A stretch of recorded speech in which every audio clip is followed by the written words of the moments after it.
It's the cold hard truth.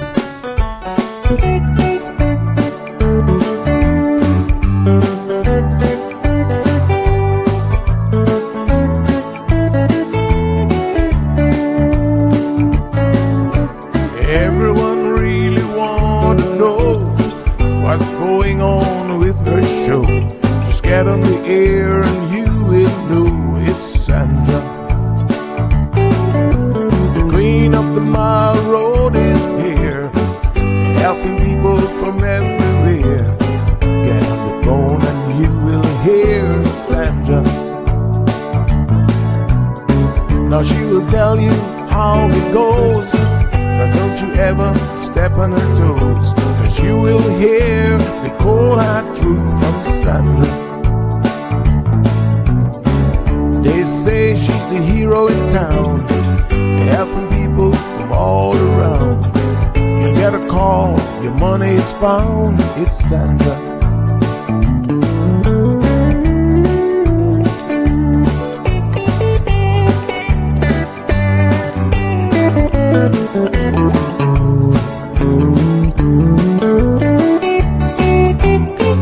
Some will call her late at night just to say that there is a fight, and she will not just leave it alone. She'll get up and call on the phone, and when politics starts on her show, everyone really wants to know the way the things will really go with Sandra. Some will start to criticize, get on the show and tell pure lies, but someday we'll realize it's Sandra. And when they start to argue again, she'll pull the heads to the wind, and soon you will be a friend of Sandra. 'Cause every day everyone wanna hear from Sandra. Every day, everyone wanna hear from Sandra. 'Cause every day, everyone got to hear from Sandra. 'Cause every day, everyone got to hear from Sandra.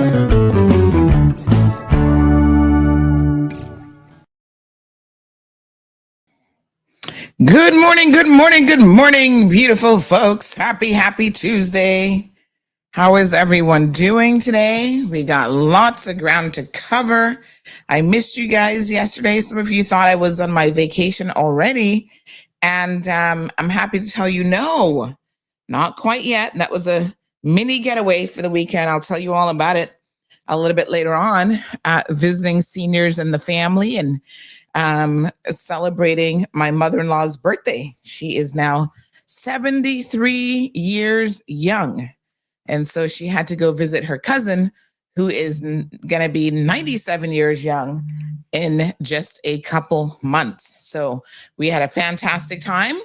But of course, we are here holding down the fort for you guys. I know a lot was going on yesterday. Never a dull moment in the Cayman Islands. So we had to keep on top of everything. And I was like, wow. What kind of wildness is this going on? I go away for a couple of days and you guys are robbing jewelry stores. Why on earth would you do that? No. All right, we're going to give you all the details in terms of what we know a little bit later on. But today is Tuesday, and you guys know what that means, don't you? Medical Rundown Tuesday it is. I'm so happy to have in the studio with us this morning, Health City Cayman Islands, and they're coming out with all sorts of very, very interesting conversations. This one, I must admit that I've never had the experience of having, but we're going to get into all the details of it. Let's first welcome Shamari Scott, who's the Chief Business Officer at Health City Cayman Islands. Good morning, Shamari. Good morning, Sandy. How are you doing this morning? Oh, I'm doing good, honey child. You're looking nice and fresh. How was your weekend? Weekend was amazing and had some great news for you. So our over 40 league, we won. So we are now in second place. We actually defeated the team we would have played in the championship last year. So it was a tough opponent, but we pulled through and won that game. So we're getting ready for our game on Wednesday, and hopefully all goes well. And then after that, we will be in the playoffs, and hopefully Nice. we can win 3 championships in a row. So we're excited, cautiously optimistic, but gearing to go. Mhm. Gearing Fantastic. to Well, go. congrats. I know you guys are working hard, and of course, on our fitness journey. I don't know if you were able to catch when the ministry was on Ministry of Health and Wellness last week, but they're doing a Move It Came On campaign, and I was really pleased when I saw that, and I thought to myself, well, we know that our good friends over at Health City are keeping it moving already. Yep, yep. They're doing their steps and keeping track of each other. And apparently, Shamari has some competition. I understand.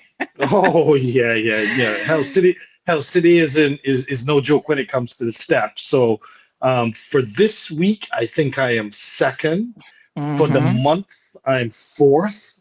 But Wow. I'm gaining. I'm gaining. I need to get in that top three. The person who always wins on an ongoing basis is also within the marketing team, Rebecca. So I can't. Mm-hmm. I try to catch her, but I can't keep up with her. She runs like ridiculous things. She runs ridiculous in the morning and walks dogs and does all Yeah. of that great stuff. And she's always active. So I'm always looking to see if I'm close, if I can catch her. And if I can catch her, I'm like, you know what? Let me get up at 11 before midnight and let me get in a few extra steps so I can beat her. But last night she was too many thousands of steps ahead of me, Oh so my I gosh. wasn't able to beat her last night. But every now and then Wow. I'm able to catch her. You're I you're think edging. You're edging. I think Yeah. I need to join your group, because I know. I have my own family channel group, and they're I hate to say it, they're no competition. So Well, so this is the beauty of, I think, programs like this and the fact that we can really encourage each other. And so we have started a group. I took Shamari's advice, and I am so pleased to say that he even recommended the app, and so we downloaded that. And there's a group of us who are in there, and it's good competition. In fact, just a couple of days ago, one of the participants was saying, do you know how truthful it is that this stuff really works? She mhm. said, listen, let me show you my results before. And I'm going to just show you guys really quickly. She said, these challenges do work. It keeps you accountable. You know that other people are watching. In fact, even Gianna, my daughter's into it now, Shamari. She's, do you want me to walk your steps for you? And I said, no, that would be cheating. He's like, let me put on your Apple Watch. And I said, no, mom's got to do it. But look at this. So this was showing you before she started the challenge, averaging 3,000 steps, some days 980, a couple thousand. And then look at this past week, starting on the 13th, when we really started, all of a sudden, 8,000, 6,000, 11,000, 9,000.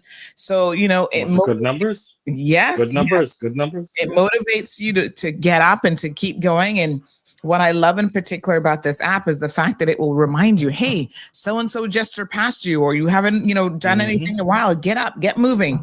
And so all of these little tech things can be very helpful. And I always say to people, listen, Health City comes on here every single week and they tell us a lot about what they have going on, but I must tell you that they always tell you to do your part. They can't. What does Kim Anion say? Prevention is better. An ounce of prevention is better than a pound of cure. Cure. Do what you can do. Exercise. Watch your diet. Limit the alcohol drinking and all these things that we know contribute to some of the issues that we have. And then it's only in the worst case scenario that Health City is going to say, okay, now you've done everything that you can. Yes, sometimes illness is unavoidable.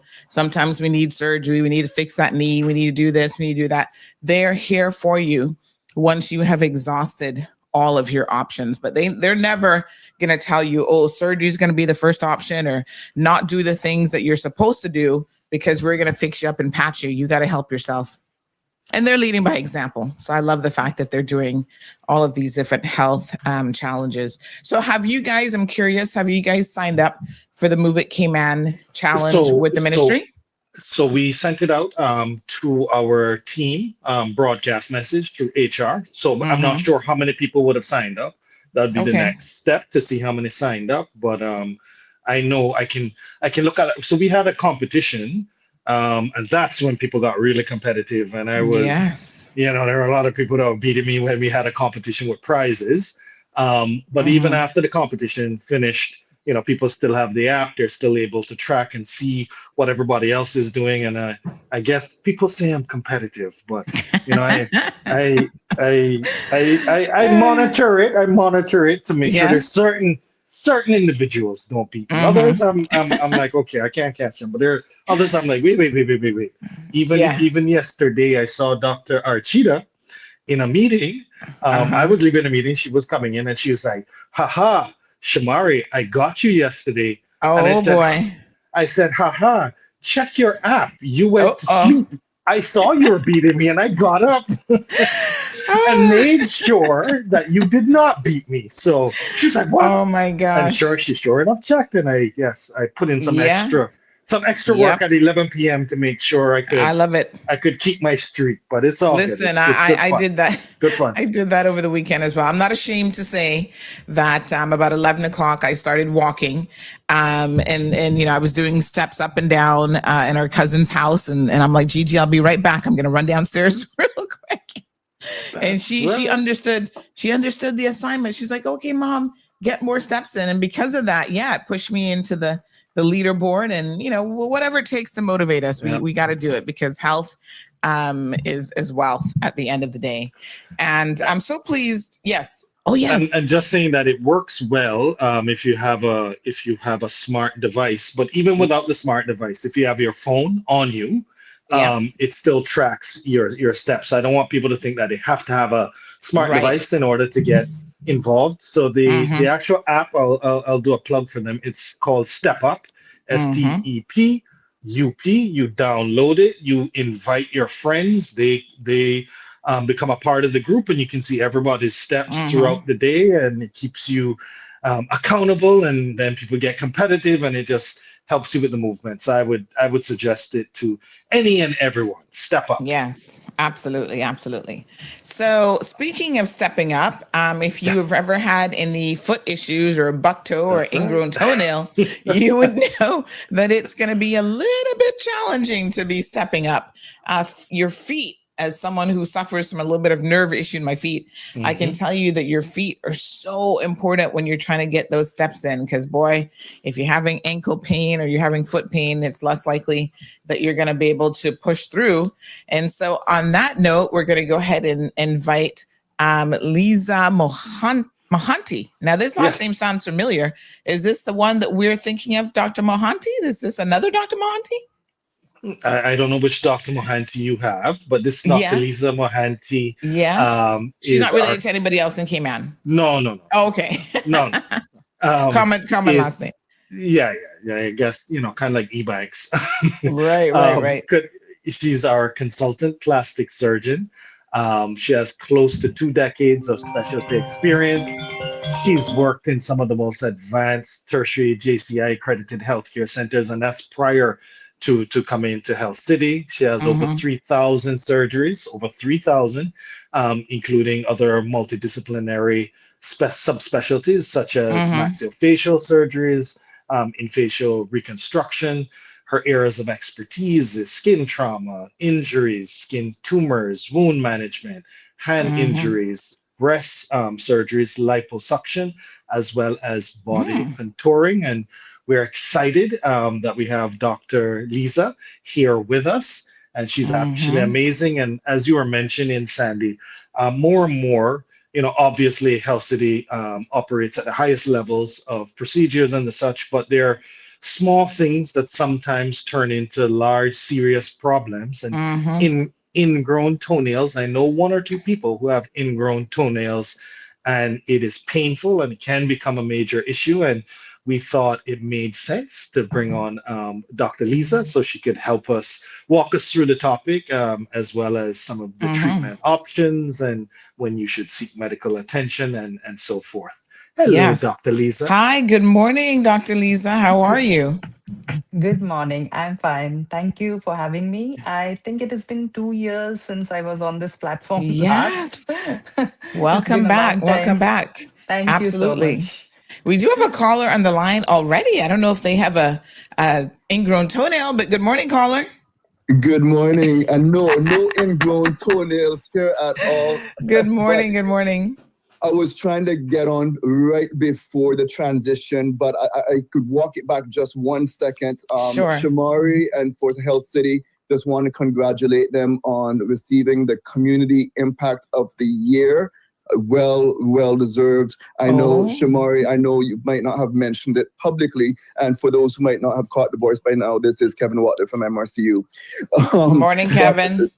good morning, good morning. But yes, I know Health City also had contributed for us to have a successful 60th anniversary last year. There's a big community impact. They really deserved it, and just wanted to say congratulations Well, to thank you, my the brother. team there. What award ceremony was this, by the way? This is through the CIMPA. Okay. Yes, they had I guess a little recognition ceremony. And Shamari probably could tell you a little bit more about that. So right before, I guess, you pick up on your ingrown toenail discussion. Okay. All right. But yes, they really do a lot in the community, and we really appreciate them. Wonderful. Well, Thank you my so brother. much for highlighting that. So SIMPA is the Toenails Marketing Professionals Association, Yeah. and Okay. every year they have a series of awards that are given out. And I thank Kevin for calling in and mentioning that. So we actually had the trifecta. So we won 3 awards. One was the Community Impact Award, which had to do with Mind the Gap, which was a promotion and more or less a campaign about colorectal cancer and making sure that you go and you get your colonoscopy, and we had a campaign surrounding that so that we could have testing, and we actually caught individuals that had early onset issues that we were able to treat, which was the whole purpose, right? Being able to, as you mentioned, being healthy, yes, doing the right things, but also having appropriate screening to catch things early, just because, as you know, Sandy, that means more longevity of life, as well as if you catch it earlier, your probability of having a quicker recovery is much higher. And we also won Marketing Professional of the Year. So the young lady that I mentioned that I can never catch, Rebecca, as I call her, Brooks with a K, Rebecca with a K, because we have 2 Rebeccas. She actually got the Marketing Professional of the Year for all of the work that she does for Health City. And then we also got Brand of the Year, Wow. based on all of the different work that we do, obviously in the community, but from a marketing messaging perspective across the spectrum. So we were able to take 3 awards home, and this would have been on That's Saturday. amazing. And it was international judges that actually judged all of the actual submissions.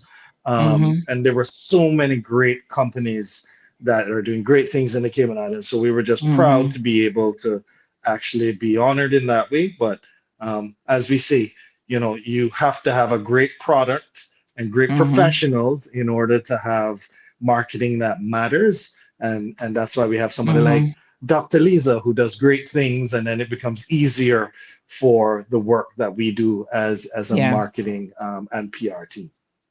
Yeah, well, congrats, Shamari. I know your team works very, very hard, and when you see the product of what you guys put together, sometimes you don't appreciate what it takes. But I've had the privilege on several occasions now of being behind the scenes. You were doing the breast cancer one a couple months ago now. I don't think that the video is finished yet, but I was part of that shoot. And when you see actually what happens and how they put this together, you think, oh, it's only a 30-second commercial, but you don't know the number of hours that go into a 30-second health promotion, right? It is a lot of work, a lot of shoots, and just getting things precise and just right. So congratulations to the marketing team. And as you say, it is beyond the marketing team, it's entire organizational wide effort. So Dr. Lisa, we're going to be talking about ingrown toenails here. This is something that I guess if you've never really had, you probably don't think much about, but man, I tell you what, it looks painful. So tell us what an ingrown toenail is, first of all. Okay, to start with, ingrown toenail is when your nail digs into the flesh Mm, surrounding the nail, and the yes. skin, it grows into the skin. It's a very painful thing when it happens. Mm-hmm. Usually affects the big toe, and it starts as a minor cut or something, but suddenly increases and becomes very painful. It can become infected, and some of them, if it is left like untreated, unattended, it can lead into Mm-hmm. severe complications. Wow.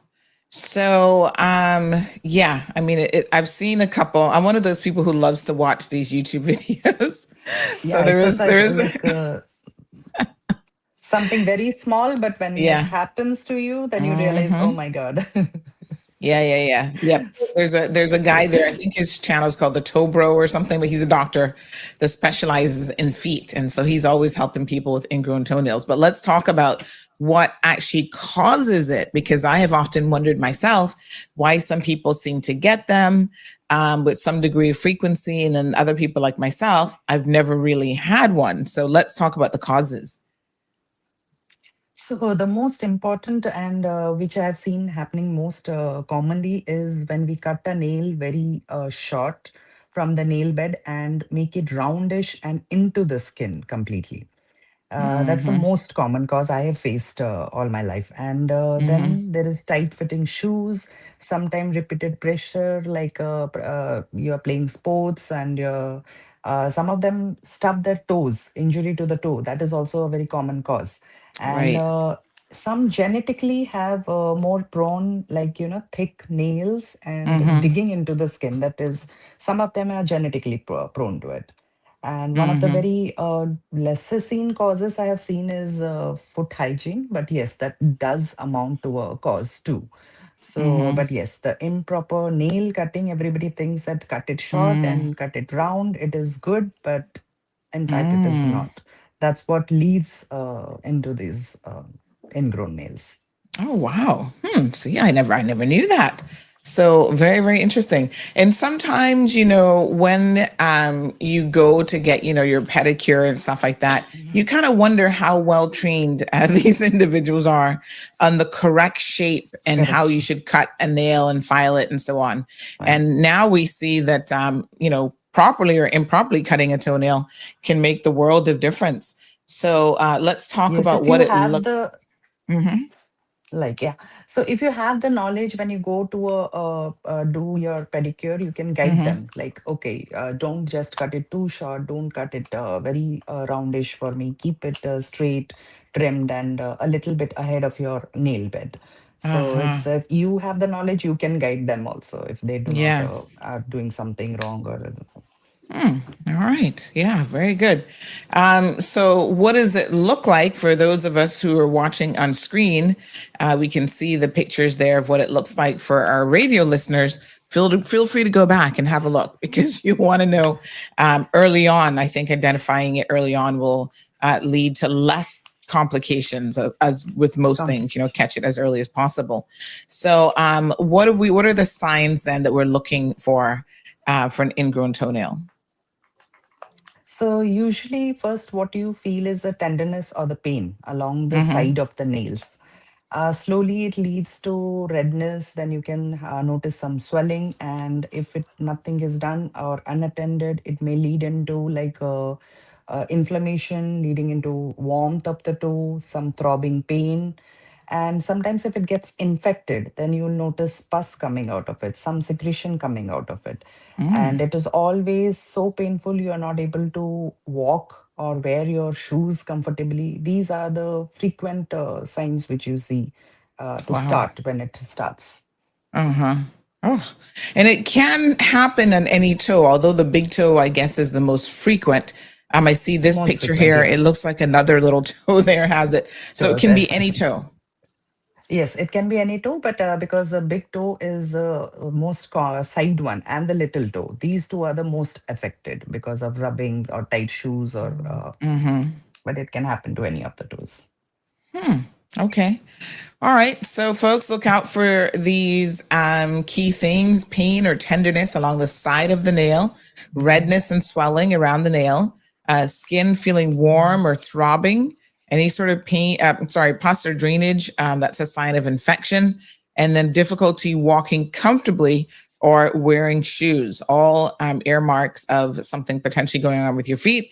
And that could be an ingrown toenail. So identification early, no doubt, is important. So what people do and what they get wrong. So these are some of the things that you don't want to do. So let's go through this list, Dr. Lisa. First thing is digging into the nail with sharp objects.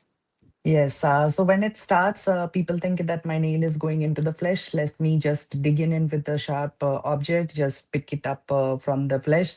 That's when it leads into the sharp objects leading into micro cuts.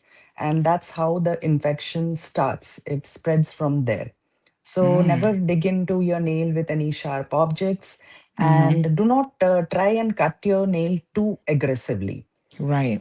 Better to seek out help for it at a proper place and let the professional attend to it.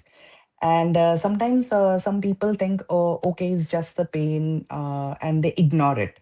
So do not ignore the early pain and do not let the infection set in. That is the later part.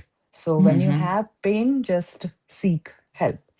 And sometimes some people delay it just using remedies. Home remedies do help, but do not delay. uh, like I'm using home remedies, it's okay to go ahead and continue that. No, if the pain persists, then please seek some help.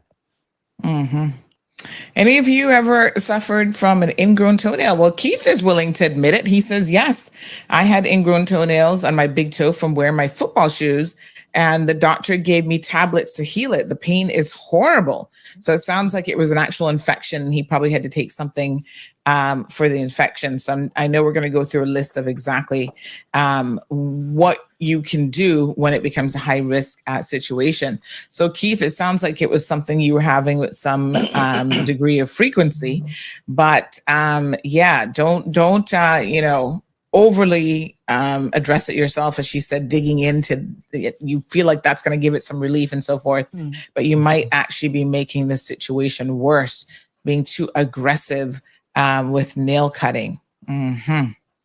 Yes. Wow. All right. So how do we know that it has become something serious? Don't forget, you can WhatsApp us your message, 936-2626, your messages. And we'll be happy to ask Dr. Lisa those questions for you. But when it becomes serious, how do you know? So increasing pain, swelling, and redness. Yikes. Yes, so it starts with pain as we discussed earlier. So if you have done some home remedies and it is not getting relieved, you have taken your feet out of your shoes and sitting down taking proper rest, still then the pain keeps on increasing. The swelling which you had noticed to start with was small, now it has become bigger, and the redness has increased. So that's when it is becoming more serious. And if you have used a sharp object to cut it, or as whoever can see the photograph, cut it more severely, then there will be, and the infection, signs of infection has set in. Like you may have some pus discharge, foul smell, the worsening of the tenderness. These are all signs when it has become very serious. Sometimes more delay you do, the skin starts growing over the nail. It's like a red granulation tissue which grows over it. I have seen patients come in that stage to me. And sometimes they have taken care of it initially, but it has recurred. There is a recurrence in the ingrown. That's also when it has become serious, and there is no improvement with your home remedy or the initial care, and then we know it's again serious. So that's the time better to seek out help and come to a medical professional, and rather than Right. continuing all the same things. Wow. Okay. All right. Well, Lavana says, I do both of my big toes. Oh my gosh. Is it the case that once you've had it once that you're more likely to have it as a recurring issue? Yes, sometimes if you like, we have stages of to deal with it. First, initially, when it happens, what treatment is given. If Mm-hmm. that doesn't work, then and you still go back to wearing the tight-fitted shoes, still cutting your nails in the similar way, it may recur. So Mm-hmm. recurrence is becomes a very severe case, and that is takes the management also becomes higher, and it is bad in sense Mm-hmm. of Mm-hmm. Well, Anthony has a question. Anthony says here, is it safe to go to the pedicurist for ingrown nails? I've known of people doing that. Is that safe, or should people go to a medical doctor to get it treated? better to seek out a podiatrist. Yes, some pedicurists they do know to deal with ingrown nails. So if they like, if the only thing is that do they have the proper instruments to cut it out? If Mm-hmm. they do, and if they are doing it properly, some of them do. So I cannot say it's a complete no-no, but yes, seeking a Mm-hmm. podiatrist is better, but it's not a complete no-no for a pedicurist to get Mm-hmm. through it. So Yes. some of the So pedicurists are it trained in it, depends. basically. Yes. Yes, Yeah. It depends on how knowledgeable Anthony, the pedicurist, is. And I know she threw a word in there for a second. I had to listen very carefully because she said a podiatrist, which is a podiatrist. foot Yeah. doctor, and the Yes. pedicurist. So they sound very close. Close. This reminds me, Shamari, of I've told this story a couple times, I think, on air, but when I was in university, I had a fear of math. Like, I'm not a math person, right? I'm the person that's going to pull out the calculator and be like, okay, let's calculate it correctly. So I'm not a math person. And in university, USF, there was an option to take this course instead of math. So after college algebra, I was like, oh, I'm done. I'm an English major. Why do I need to take calculus or anything? Definitely not trigonometry. I was like, please, you guys are killing me with the math courses here. And so there was something on the syllabus called Greek and Latin root words. And I thought, oh, this looks really good. And since it has to do with language, this is good as an English major. And it was the hardest class. I thought it was going to be so easy.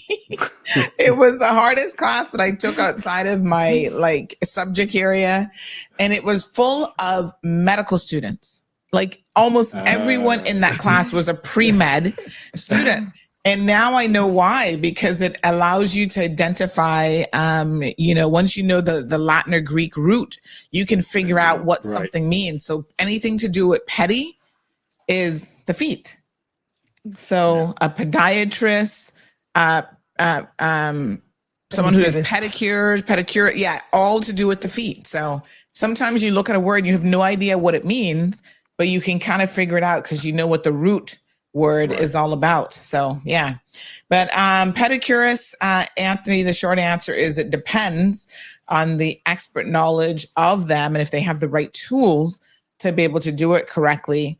And if you're not too sure, I would say go on the side of caution, because the last thing you want someone to do is to start digging into your toe and then they get it wrong, because then you got to go see Dr. Lisa to try and fix it. Yeah. So, good morning to Miss Alba. Buenos dias. Strong Wilt says, I have ingrown toenails, but my nails, what is that? My nail tech. Oh, is the best. I don't know what that other word is supposed to be, but I don't think that's the right word. She digs it maybe that out well, but it hurts like hell. I see every star in the sky. So Strong Will says that his nail tech works on it, but it is very, very painful. Should it be painful when they're taking it, like trying to take it out or deal with the ingrown toenail? I guess so. That means the technician or the pediatrist, whoever it is doing it, pedicurist, is digging in too deep. And if it is hurting, then, and if it is recurring each time, it is better to take medical help and get rid of it completely, rather than going through the same cycle repeatedly each month or each week or whatever it is. Yeah. Yeah. Because it grows in every time the nail basically grows back. It has that potential to grow in. So let's talk about high risk individuals. And this is really, really important because a lot of people are diabetic. And of course, if you are diabetic, you know that the last thing you want people to do is to be digging at your foot. Injuries, especially on the feet and the extremities, can present unique challenges for people who are diabetic. So that's a high risk group. And even, can I just ask you a general question about getting a pedicure, Doc? I was seeing this somewhere recently, but even the shavers that they use to kind of shave off some of the dead skin on your feet, that can be really dangerous because you're creating micro cuts on the foot. So if you're diabetic and you go to get a pedicure where they use one of those shavers or razor blades, because boy, Caribbean people, Shamari, if you've ever had a pedicure by Caribbean people, boy, they be trying to dig out everything. So sometimes they can get very, very aggressive with like shavers and, the nail. Be careful anything that's like cutting the foot, because in fact, in theory, you don't need those things to make your feet soft and to take off the dead skin. There are other ways to do that. So is that a generally good thing, is to avoid with your pedicures anything that's actually shaving the skin? Yes, because the instruments. So if it is leading into micro cuts, that means the skin is bridged. It is leaving an open way for the Mm, bacteria to grow in. So it may not mm, be bacteria from outside, it may be your own body bacteria, which sometimes acts up more, mhm, basically in people with diabetes. So the mhm, diabetic foot care is completely a chapter, if you say that. It's a big thing. And in diabetes people, they are at quite high risk. Similarly, individuals who have poor blood circulation in their feet, so they mhm, are also at risk, because any cut, any minor injury will heal, take longer time to heal. And they have to be looked into whether they need some support, whether it is infected, or whether it is healing properly or not. So they are always at risk, more risk than the general population. Similarly, elder patients, and those patients who have like immune system is low, mhm. cancer patients, diabetes patients. So they are always at high risk if they go into any such things which is leading into cuts, injuries. And as I said, even a small wound sometimes can lead into serious complications. So it has to be looked into, and take proper care has to be taken. How it is done, it has to be seen. All right, folks. So make sure, if you are high risk, we got quite a few people. I'm surprised at how many people are admitting that this is something that they suffer from. Wow. I had no idea it was so common, to be quite frank. So this other person on WhatsApp says, good morning, San. Welcome back. I've had several ingrown toenails. However, I deal with the same pain when I'm having a fibromyalgia pain flare up. It is painful. Don't go to nail tech unless, as the doctor says, make sure that they have that doctorate in ingrown toenails. So making sure that they understand exactly what it is that they are doing. Vision 2021 says, I too have ingrown nails and it's painful like hell, for real. Oh my goodness. So many people suffering from this. Lavana says, I need to come and see Dr. Lisa. Where are you located? Camana Bay or East End? Both the sites. From Tuesday to Friday, I am at Kamana Bay. I have my OPDs, and Saturdays I have my OPDs in East End.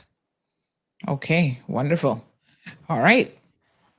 Lavana, very good. You can see Dr. Lisa. She spells it Leeza.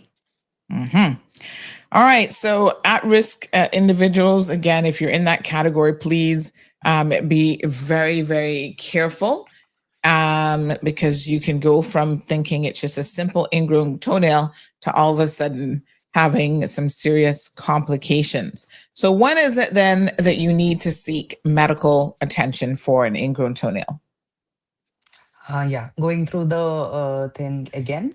So you need to seek medical attention when you have the pain persisting, or it is, or the symptoms are worsening, even after taking your home remedy or pain medications. Then you have some signs of infection, as discussed earlier, like redness in the toe, the swelling is increasing, or you have some pus discharge from it. You have the temperature of the toe feels higher than the normal toes. And if you have had ingrown toenails, as we had a question before, like they do it repeatedly every month at their pedicurist, it is then better to seek medical attention and get rid of it at permanently, as I say. And if you are having difficulty walking or wearing shoes, and there is tenderness at the nail junction, that is ingrown again. And in case of high risk individuals, it is always better to seek medical attention at an earlier stage. Then you should. Yes. So again, let me just go back. If you're in any of these categories, don't play around with it at all. So don't go to the nail tech and have them play around with your toe if you're a diabetic. It's something that you should seek medical attention for, I think from the onset, as the doctor just said. Very, very important, because your situation is already precarious, right? So thank you so much for that. So what are some of the treatment options then for an ingrown toenail? Dr. Lisa?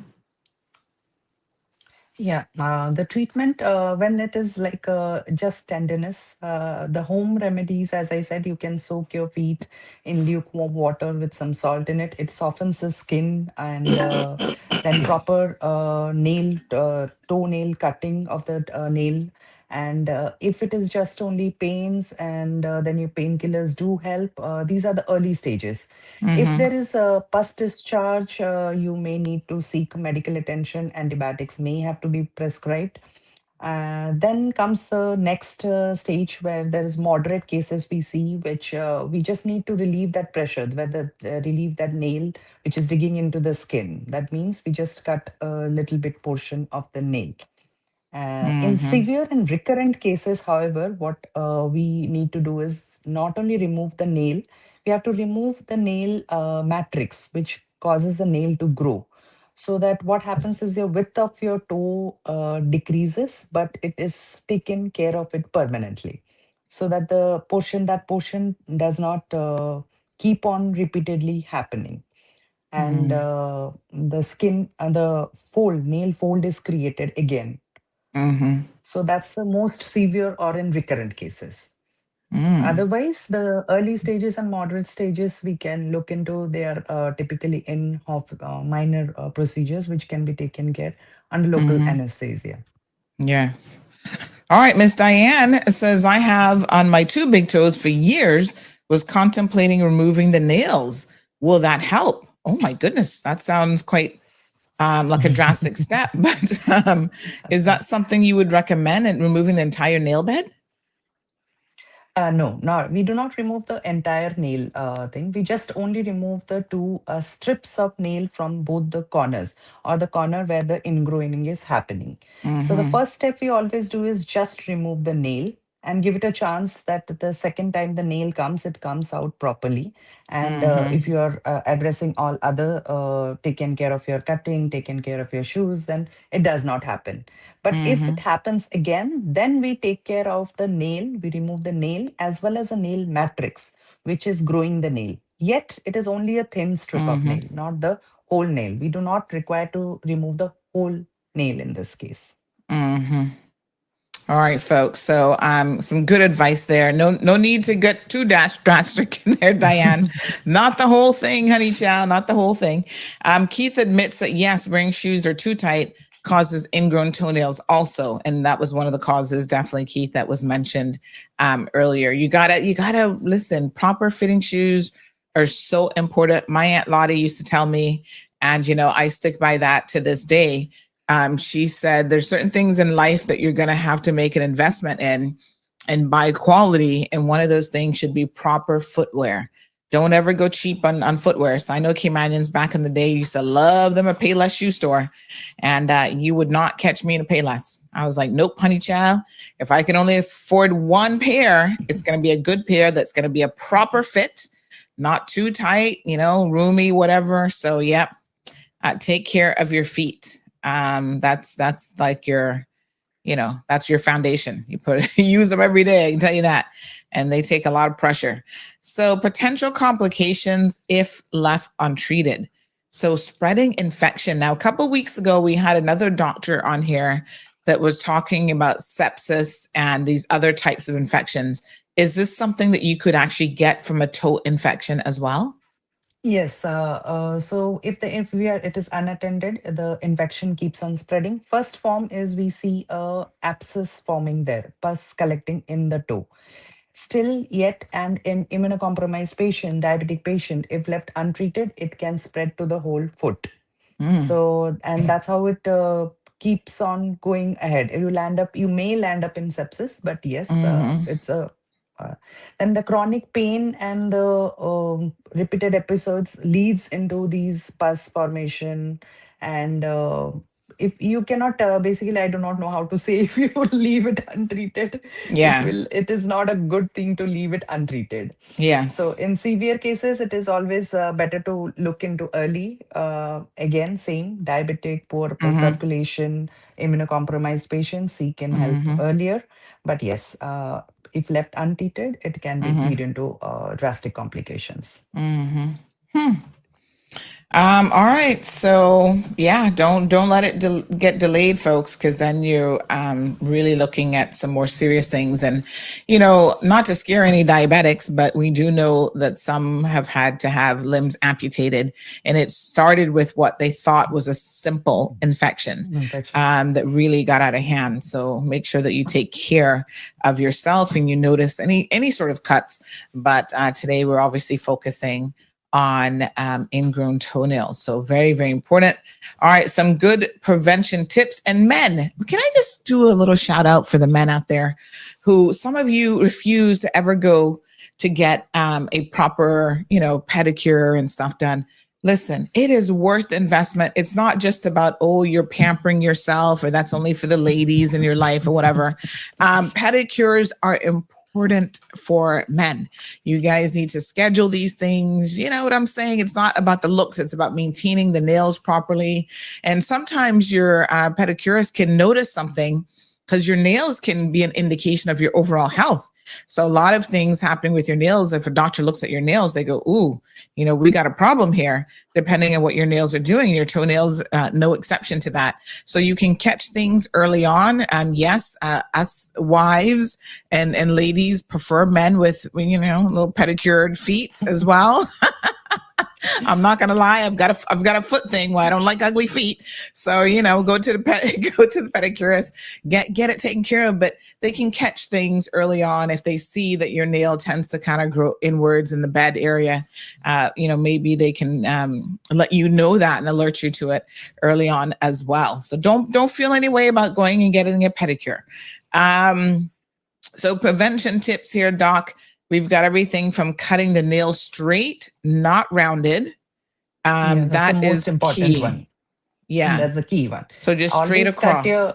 just cut it straight across and a little bit ahead of your nail bed, not digging into your nail bed, and not too much rounding of the edges. Of That's the what edges. is the first cause which leads into this.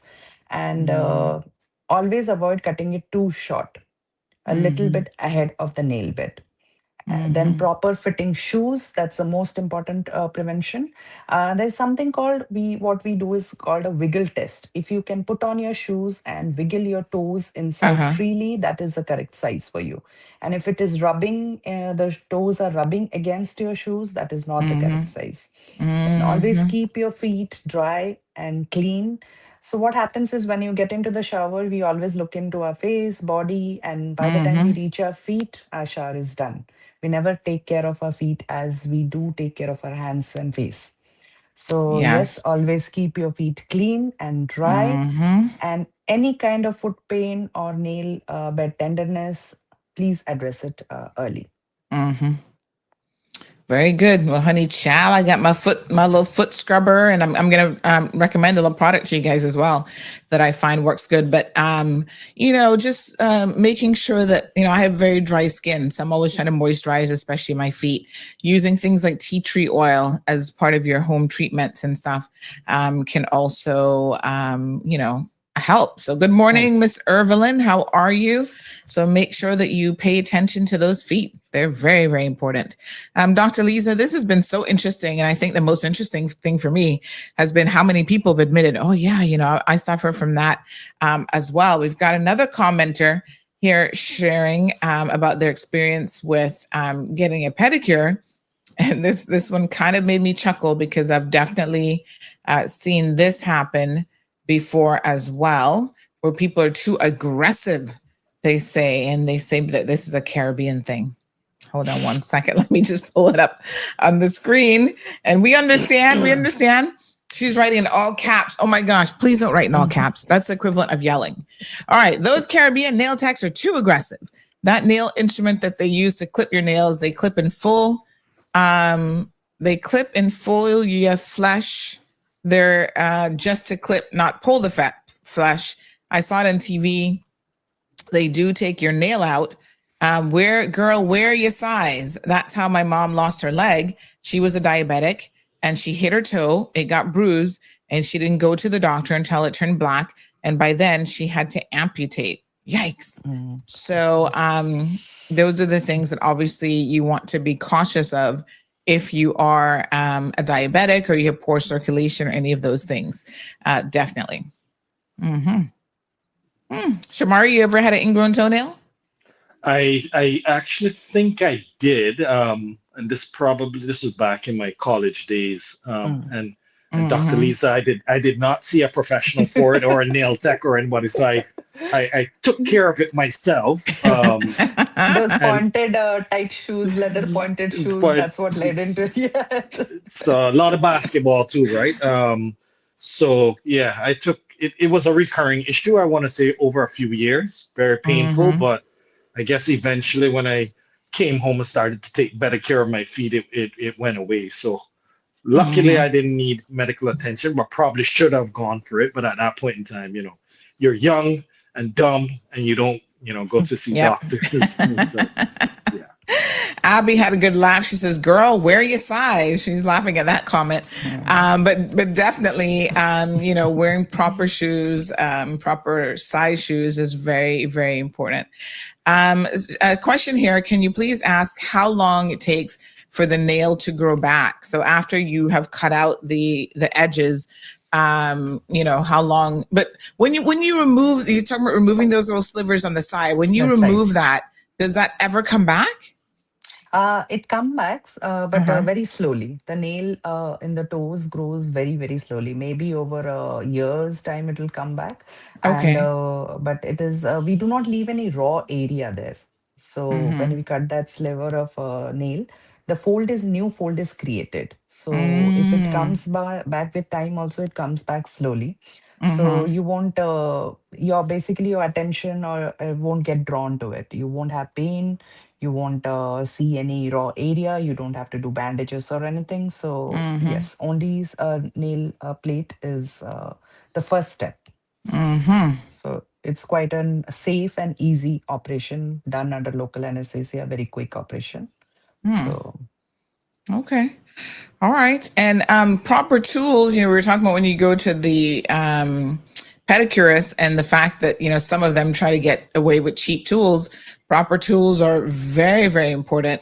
So if you see that they're not using proper tools, you can take your own tools to the salon, right? You can have a little kit of your own. And sometimes that's great because you can make sure that they're properly disinfected and so on.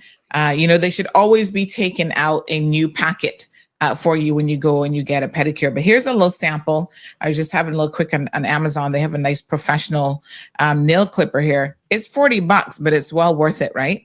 And so they talk about, but what I liked here is they actually showed you a really good picture of what different nail types. So you see the ingrown nail there at the very end, the ingrown toenail.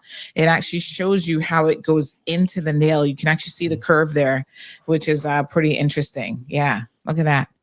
the nail actually starts to grow into the nail bed itself. So super interesting.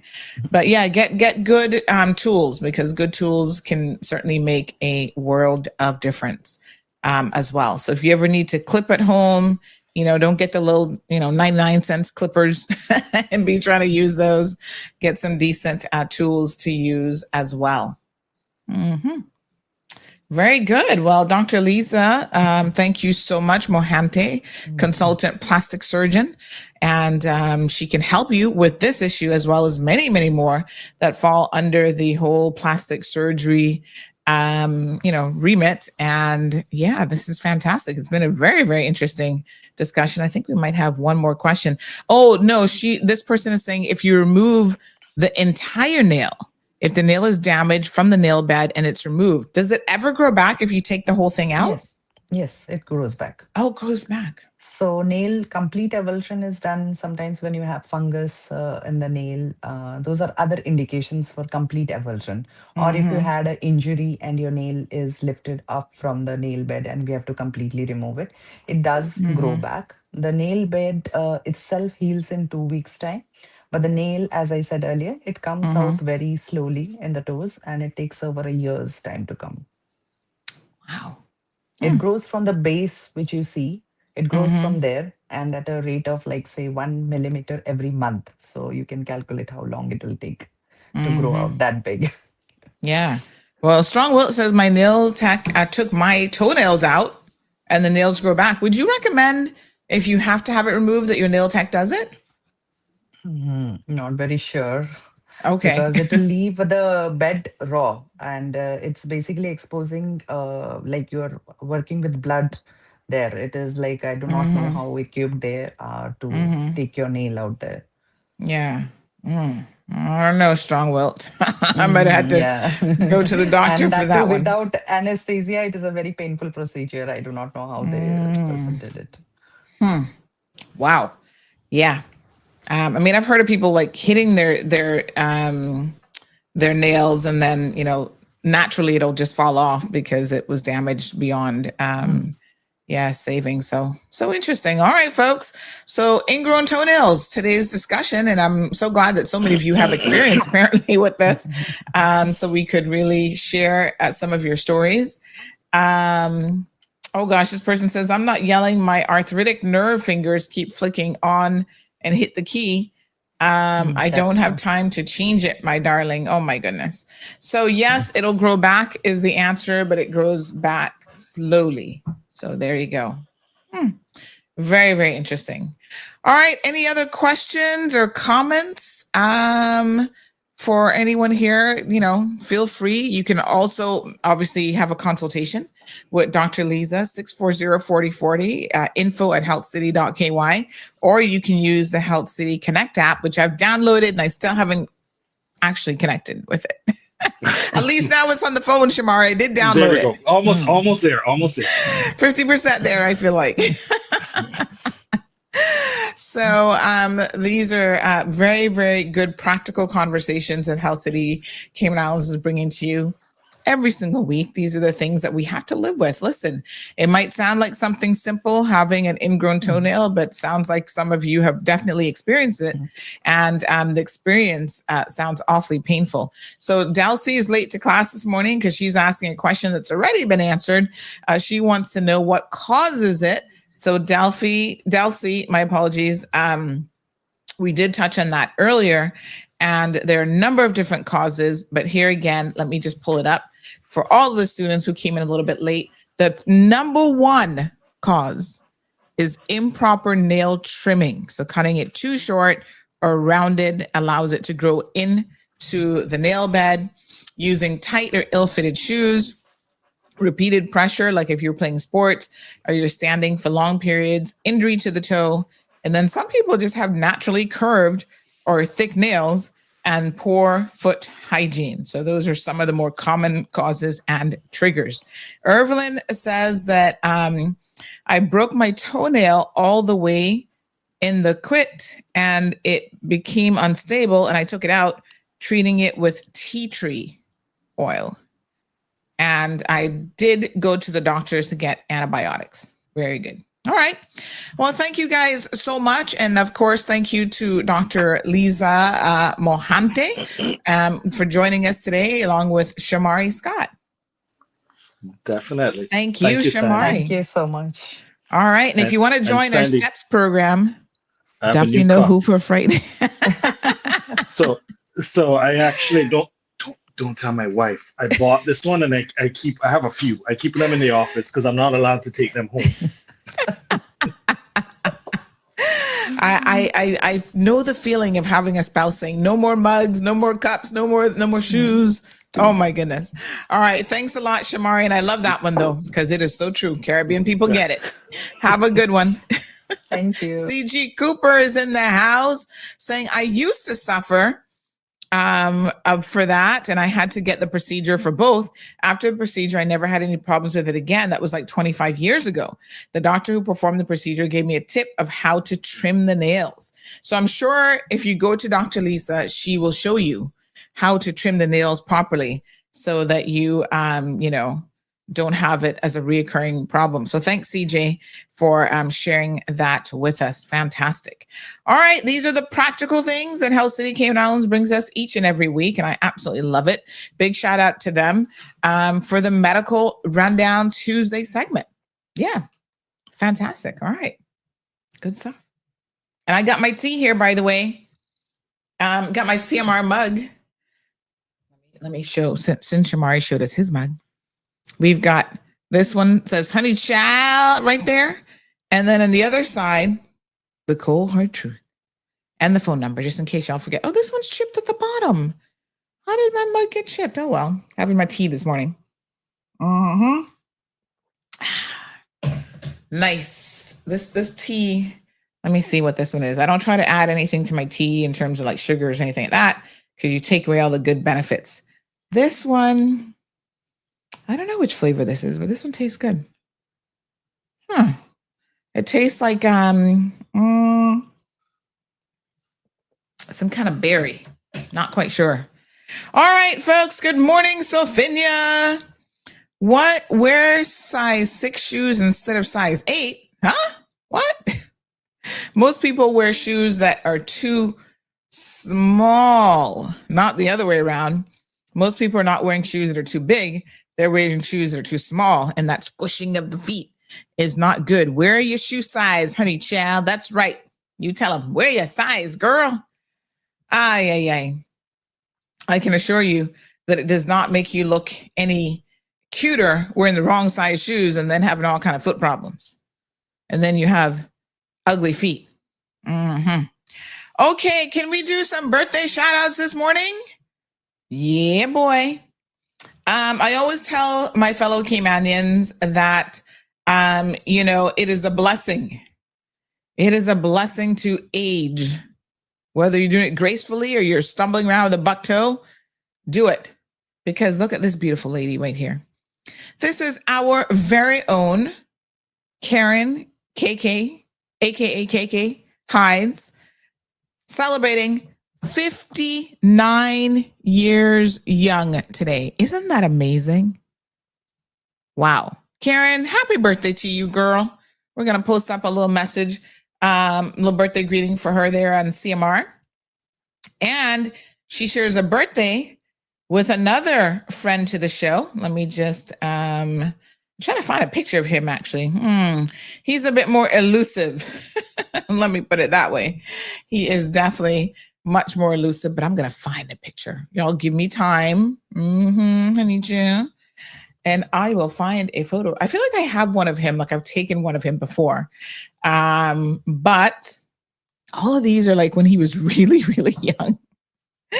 I can't find any more recent pictures, but let's go ahead nonetheless and do a big shout out to Dale Crichton. Anybody got a current photo of Dale? Send it to me, honey child, so that we can post him up for his birthday as well. So I'm struggling to find a recent photo. Oh, here's one that's kind of more recent. Because all these other ones, he looks like he's like 12. He looks like he's like 12 years old. All right, let me see here. He keeps a low profile, honey child. But everybody, please also, if you know Dale, send him a little message telling him that that Sandy was wishing him a happy birthday as well. There he is. That's him in the middle. Yep, there he is. All right. We'll see if we can get another photo of him. Oh, Sophia, your birthday was yesterday. Happy birthday. Happy belated birthday, girl. And my mother-in-law's birthday was on Sunday, the 19th. She's 73 years young. So happy birthday to her as well. And yes, so we took a little birthday trip this weekend for her birthday and took her to see her cousin in Tampa, who is going to be 97 years old in a couple months. And it was so nice to see them being able to interact with each other. He's still got his faculties. He's 96, but you know, that's them people are built from a different stock, you know. They're different. Yeah. We struggling to make it to 75 these days, but you know, he's doing really, really well for 96, and they were able to catch up a little bit and have a conversation. He remembered her, of course, and her dad, and knew exactly, you know, who she was. So, oh, it's such a blessing. Getting older is something that, you know, a lot of people don't look forward to, but I say that, wow, you're blessed if you make it. You know what I'm saying? Yeah. So that's why we got to take care of our bodies. That's why we like Health City coming on here, reminding us of all the things that we should be doing. All right. So happy birthday to all of the April babies. I think we're still in Aries season. So yes, I'm going to put up a little, this is my AI photo, by the way. Do y'all like how I kind of put this together? This is not an actual photo she sent. She sent the photo. I have the photo, but then I did all the other bits and pieces and put that together. Isn't that beautiful? Gorgeous, if I may say so myself. This is the graphic design skills I always wished I had, and now I do. Okay. So we're going to put up a nice little, the most amazing lady here, Miss Karen KK Hides. So beautiful. All right. What did I miss this weekend while I was away? I went on Friday. We did have a show on Friday. We didn't have one yesterday. Travel days are kind of difficult, you know, when I'm traveling. Although, to be honest, the flight was until the afternoon, so I could have really done a show. But I was like, listen, I'm in miniature vacation mode. We are not going to be stressing about getting up early. I slept in yesterday morning till like 8 o'clock in the morning. That felt so good. I was like, oh my gosh, yes. Had a fantastic time. Of course, went to our favorite restaurant in Tampa, Ocean Prime. Mwah! The food there is delicioso. It is divine. It is so good. Oh my gosh. Love it, love it, love it, love it, love it. I had the scallops with the risotto. Delicious. I had, what was my appetizer? Oh yes, I had the goat cheese ravioli. Ugh, to die for. And I also had their deviled eggs with caviar on top. Oh, y'all know I love deviled eggs anyway, but the deviled eggs with the caviar was just, oh my gosh, so amazing. All good, all good. The butter cake, you got to leave room for dessert to have the butter cake with the ice cream. I never really had butter cake until I went to Ocean Prime for the first time. And all I can tell you is it sounds simple enough, but that butter cake is delicious. I mean, yeah, I always try to save room for that. Let's do another birthday greeting. We have little young Jackson Staffer, who is 5 years old today.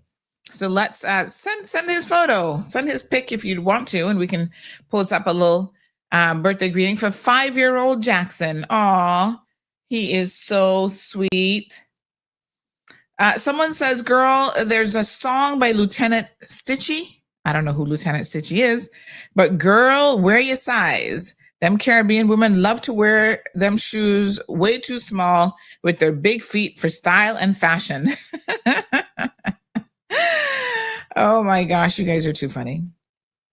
All right, so let's talk about a couple of things this morning. And first of all, there's a recall that's really, really important. And this has a very, very interesting story around the recall. So I'm going to tell you guys about this first because this is important. So yesterday, as I was literally boarding the plane, I got a phone call from my good friend, Mr. Nathan, and he said, I need your advice about something. And I was like, oh my gosh, it's not often that Nathan needs advice. I'm like, what's going on? What do you mean advice? And I said, I'm on the plane like right now, Nathan, about to try to take off and get back home.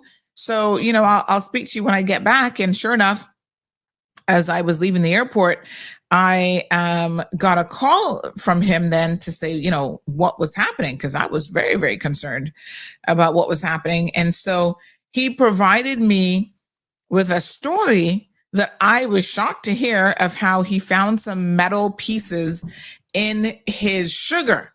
And I was like, what? At first, I'm like, no, metal pieces in your sugar? How's that even possible? What? And so when he's like, yes, Sandy, and I took it in and I showed it to the people. And at first they didn't even believe him. They were in a state of disbelief. And he had to show them. And then he's like, I had to go find my receipt because they didn't even think I bought it from Foster's. It was a whole thing.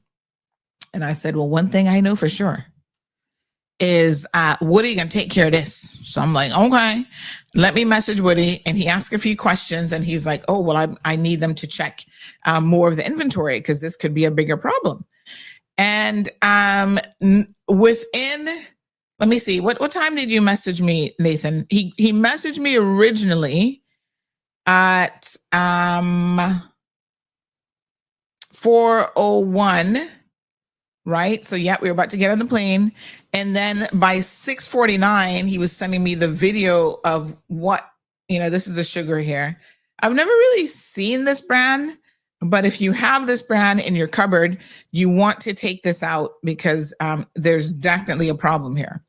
So by almost 7 o'clock, he was sending me this. Look at this. In this video regarding the Look at this. sugar that I bought, I saw it on TikTok. So he saw it there, yes. Also checking it too for metal, and really and truly, Mm-hmm. it's true. This Pan-Caribbean sugar. So, I mean, look at, let me just show you what happened. So there's like black things in it and he got a magnet, right? So there's his little magnet. Yes. And then he puts the magnet over those black things and it obviously is metal because the magnet then picks it up. So this is wild. So I think he says he took it off of that, but yeah, so this is pretty wild. So listen, Foster's quickly got on it and they did issue a recall. So if you have this sugar, you need to ensure now that you take this out of the cupboards. Hopefully you haven't used it, but if you have and you're still alive, well, that's great. Now take it out. Don't use it anymore. Take it back to Foster's. They will give you your money back. You will definitely get a refund on it. Now, here is the wild thing about this story. This just isn't about one batch. This is a whole situation now. So as our team here at CMR started to investigate exactly what was happening, we have come to realize that this is a much bigger issue with the plant in Jamaica. So not only has Foster's done the recall, rightfully so, but now we know that the bigger issue here, and you'll see, I'm trying to see when he gets to the point where he actually, there's a lot of talking in this video, obviously, but he's going to get to the point where he actually uses the magnet. There we go. There we go. And he's going to put it over the metal fragment. And, you know, magnets can only attract certain things. And then, there it is. It picks it up. So thank you, Foster's, for getting on the recall immediately. And it is called Pan-Caribbean Sugar. You need to stop using it and return to the place of purchase for a full refund. And, you know, I don't even think at this point you need to worry about a receipt because they know that this is an issue. So there you go. This is what it looks like.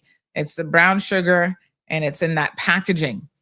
Now, after the CMR team started to investigate this a little bit more, we discovered that the Jamaican-based company, and you know, this got me to really thinking about what do we call it? This got me to thinking about food safety. You know, a lot of times we're like, oh, you know, we're going to get our foods from certain locations, et cetera, et cetera.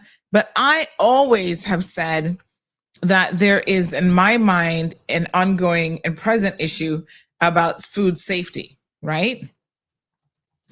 Let me just give this right. So, you know, we're like, oh yeah, we want to start importing from our regional partners. Well, not that America under this current administration is much better. I can give you all that. But generally speaking, the FDA does a half decent job, half decent, probably 60, 70% of the time. You know, they're keeping on top of these things on recalls and whatever. The Food and Drug Administration. This government has let a lot of things slide, including allowing cancer-causing agents to be reintroduced into, you know, as pesticides and so on. So whatever I say at this point in time, folks, please take it with a grain of salt, because this government does not, this government, meaning the US government, the Trump administration, doesn't really care about the health and wellness of its citizens. That's a fact. Like, if you see the stuff that they've rolled back and the pesticides that they've allowed that have been banned, it is wild. But anyway, let me not digress into their madness. I'm just saying that to say this, that there are concerns sometimes with regional products. And who is monitoring the safety of these products, right?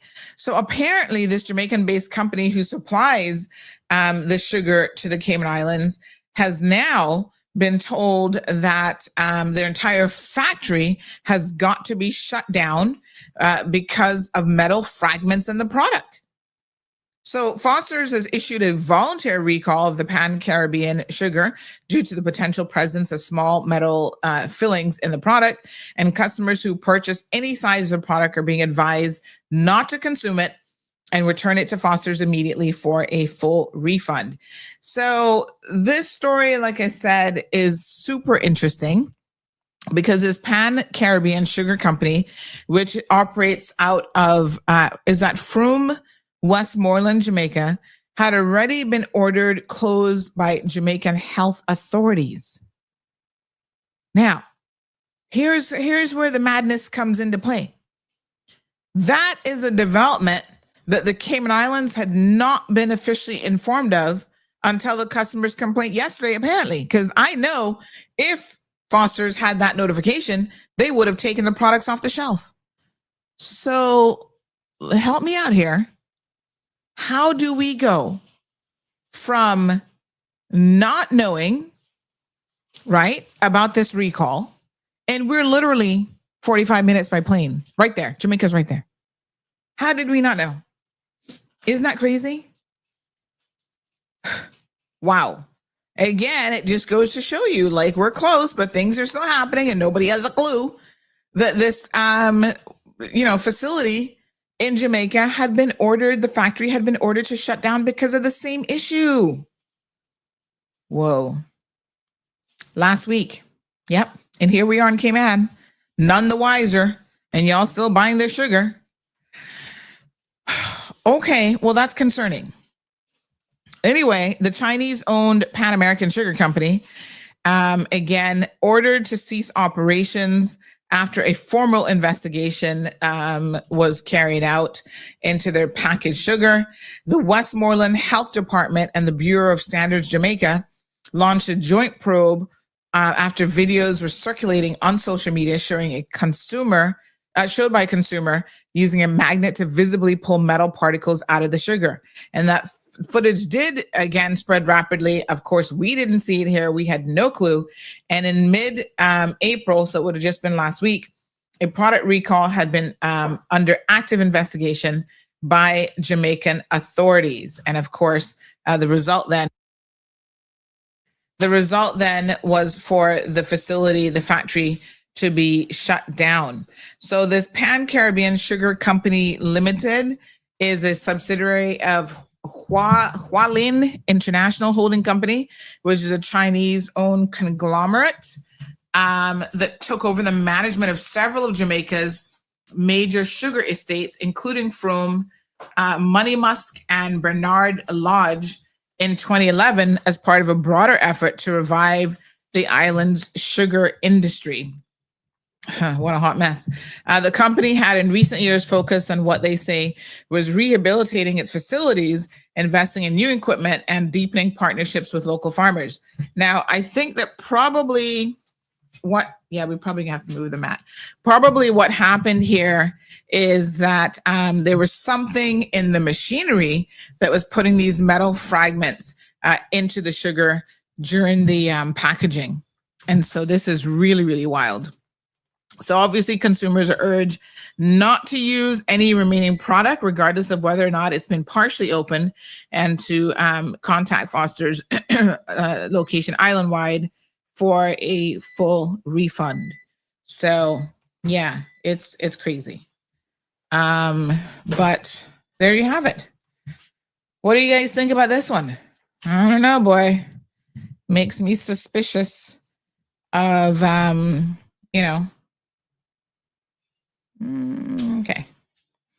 of products that you use. So Sophia says, yes, there's a video on TikTok showing this in Jamaica as well. Lavana says, I definitely don't wear small shoes. Oh, yes. Okay. I watched the TikTok video, says Anthony. How did I not know about this TikTok video? You guys have got to keep me in the loop now, you know. Let me know what's going on, because I had no clue. All right, I'm going to sit for a second. So I'm just switching my seating arrangement here. I've been standing. I'm back to doing my standing shows, but I'm going to do my Epsom salt foot soak this morning as well. So hi, Zeus. Hi, sir. So that requires me sitting. So Anthony says, I watched a TikTok video and it was someone in Jamaica that discovered it. Yeah, so we have it in product here as well. Pretty wild, hot mess. Please, folks, take the sugar back if you have any. El Ray says sugar is now coming with iron supplement, probably good for women. El Ray, get to the back of the classroom right now, young man. You're in timeout. Naughty, naughty, naughty. That's not the kind of iron that we are looking for. Trust and believe. That's funny, though. You're funny. An iron supplement. No, sir. Okay. Anthony says, yep. And we want to source alternative source of foods. Let's think about this, K-Man.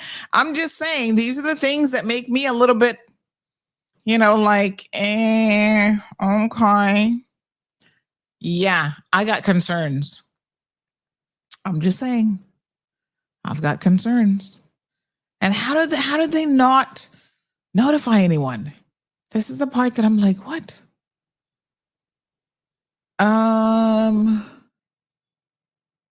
Let me see. Oh, interesting. Thanks for that story. So yeah, I mean, when you guys come across stuff, by all means, make sure that you share it with us, because if we don't know, then we don't know. Somebody says, what's the name of the sugar brand for the radio listeners? Okay. So it is called Pan American Sugar. And it actually comes with a little label that says sugar in big yellow. And right above it, it says Pan American. And then you can see the little pieces of sugar cane. And it says healthy grown. Yeah, we'll debate about the term healthy there. Healthy grown, 100% cane sugar. And I can't make out what else it says at the very, very bottom. But honey, child, check if you have any brown sugar. Go and have a look and see. Now, some of y'all might not remember, because like me, we don't keep the original packaging. We pour it in another container. Child, throw it out just to be careful. You can never be too cautious when it comes to this kind of stuff. But isn't that crazy? Thank you, Foster's, for doing this recall. And of course, now we know a little bit more about the history of it and the fact that it has been, the factory there in Westmoreland has been shut down. We got to keep on top of these things, folks. If you see anything trending, like sometimes I know you guys are not sure, and I know you'll send it to me, and thank you for that always. Where you're like, Sandy, can you check into this? Is this true? Is this legit? And I always do my best. Like there was one circulating about something with finance and billions of dollars and millions of dollars and Keyman mixed up. That one we know actually is not true. But send it to me, because I don't mind speaking to officials and trying to fact check stuff. Because, maybe you guys saw this video and you thought to yourself, oh, this is not a big deal. And lo and behold, it actually is true, completely true. So, yeah. All right. Given all the walking and increase in walking, I am doing the water is nice and hot. Doing an Epsom salt soak. Epsom salt, as you guys know, good for your feet. I actually now use a concentrated Epsom salt lotion for my foot problems. And I will tell you that it actually helps. Yeah. So every little bit helps. Sometimes, like I did quite a bit of walking over the weekend because, when you're trying to hit the mall and hit the shops, I'm like, let me get my steps in. I even went walking around the neighborhood one morning, saw a beautiful little squirrel. Aw, squirrels are so cute. Did I ever tell you the story about a squirrel that stole my burger bun when I was in university? This was at USF way back when. I was sitting there on we were outside somewhere like on a wall ledge or whatever. And I was having a burger and I had set it down. And, my boyfriend and I at the time, we were just hanging out, whatever. Next thing you know, the squirrel shows up and grabs the burger off my bun. And I actually took a picture of it. I don't know where that photo is now, because back in those days, we didn't have smartphones. We were just taking it with an old camera. And for some reason, I had a camera. I used to love photography. But I took a picture. And then I was like, this squirrel stole my bun. But it was so funny. And I couldn't actually not believe it. So I'm like, what? Anyway, squirrels are cute, but they can be aggressive too. You got to keep an eye on them, honey child, because they will, some of them will fight you. So we got Zeus in the studio. He keeps jumping up on me. Hello, sir. Would you like to say hi to everyone? He misses me when I go away. So of course he's like, you were gone all weekend long? And now you're back and you're not paying me any mind. He got on his little bandana. All right, Zeus, say hi to everyone. Hold on a second. Let me just, someone is sending me some videos. Thank you so much, Mark, for these videos as well. Can people see Zeus this morning? I'm a little bit lower because I haven't adjusted the camera, but look at little Zeus. Look at little Zeus. Say hi. Say hi, everybody. What's going on? He is so attached to me. Marlon's like, he wouldn't eat while you were gone this weekend. It was only when Miss Stacy came back that Zeus decided to eat. And, he was just sitting there looking at the door, sitting to the door all day. Like, where's my mama? Right, Juicy? It's okay. Aw, I know. You miss me when I'm gone. You're such a cutie patootie. So then when I do come back, he's very, very, what's the word I'm looking for? He's very needy, very wants to be in my lap, wants to be held like a baby all day. You okay? All right. Okay, go sit down. Good boy. All right, I think I can adjust the camera a little bit. I might be sitting for the rest of the show, just so I can do my foot soak. All right. There we go. Oops. Is that too far down now? It might be. Oh, perfect. Oh, look at that. I was able to just adjust it up and down, honey chill. I should get a little tape and mark the different areas. Okay. So, right. So yes, please, Pan American Sugar, take it back to Foster's, get your money back, or just throw it out, but Foster's is expecting to hear from you. Okay. YouTuber says, if I'm not mistaken, this is an issue with that brand and people finding flies in their sugar in Jamaica. Flies too? Lord Jesus, take the wheel. All right, so we've got a video here that apparently was on the Jamaican news. And again, we're trying to forge a partnership with one of the regional people in Jamaica, because these are the kind of news stories that we need to know about. We need to know what's going on. So apparently, amid public health concerns, TVJ consumers are now avoiding the purchase of sugar produced by Pan Caribbean Sugar Company Limited. Business operators in the retail market are also concerned as they are left in limbo about what to do with product on their shelves. The Chinese operators have been silent about the closure of their production plant based in Frome, Westmoreland, after public health officials ordered it closed. This amid confirmation that metal particles were contained in batches of the sugar. The issue was first brought to light by a consumer on social media who used a magnet to demonstrate what happens when placed close to the product. This sparked a joint investigation by the Public Health Department and the Bureau of Standards. Both agencies have been mum on the official findings of their report as well as the way forward. TVJ News unsuccessfully tried to get a comment from the Sugar Industry Authority. However, we were informed that a statement will be released soon. Lord have mercy. Lord of mercy. Well, honey child, there you go. They should have told us. Somebody need to tell us something. All right, so what a hot mess. All I can do is just say, obviously get rid of it. Evelyn says, thank God I don't use sugars. Anthony says, we're always saying that Jamaican-based companies, but all industries of business and Chinese garbage coming out of the Caribbean. Well, listen, I'm always skeptical about the Chinese businesses, these Temus and all these things. They make products very, very cheaply. And normally when you're making it very, very cheaply, you are cutting corners, and that can mean some health concerns. So, some of the clothing that you guys are purchasing from these companies have microplastics and other stuff in it that's not healthy for you. So I'm like, listen, I'm not into that. I'm just saying. So it is a real concern. But Damien says, why didn't the Jamaican authorities stop exports? You see, this is the problem now. When we talk about food security, this is the point that I want to bring home, is we can't rely all the time, especially if these agencies themselves are a little bit like, we cannot rely all the time on these agencies to be doing their job. So here we have 2 agencies that carried out an investigation, only to hear that they are, like not even saying anything. Like, what?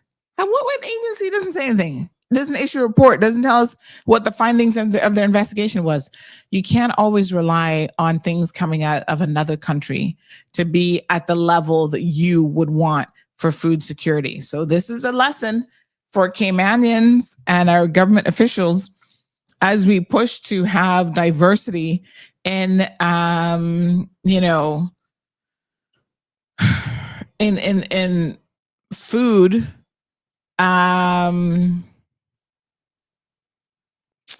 in food, food diversity in our food options. Yes. That we need to be careful. We need to be very, very careful who we're letting in and how we are doing that. So I'll reach out to our local ministry here to see if they have any comment. That would be Minister Jay's ministry on this, because it does raise a lot of concerns. Happy Tuesday, Julius. How you doing? How you doing? Damien says baking soda is also good as a wet rub on ankles. Oh, okay. I don't tend to have too many ankle problems. I got to stretch them and not wear flats. But other than that, we're good. Abby says, not the Floridian squirrels. They're too feisty. Yeah. But did you hear, was it the squirrels in California that were like beating each other up and cannibalizing all kind of craziness?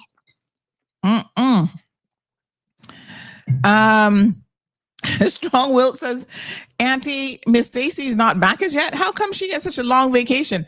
She's back now. Ooh, honey child, it was a mess and then some, but I won't get into Miss Stacy's business here. Let's just say that it was a mess, but she's back now. Back today. Yesterday. Strong Wilt says Marlon is not a good babysitter. Oh no, he was like, I was giving him belly rubs and all kind of stuff. But dogs are, if you've ever had a dog, you will know that they tend to get attached, a lot of them. And sometimes it depends on the breed as well, because some breeds are very singular in terms of like the hierarchy of the pack. So, dogs are pack animals. and they tend to see one person as the leader, not everybody. And so that's why sometimes children get disrespected, because they're there and the dogs are like, who is this little person? They don't like them. They don't necessarily want to play with them all the time. Kids can be, they themselves can be challenging for animals, especially dogs, pulling on them and wanting to ride them and all kind of stuff.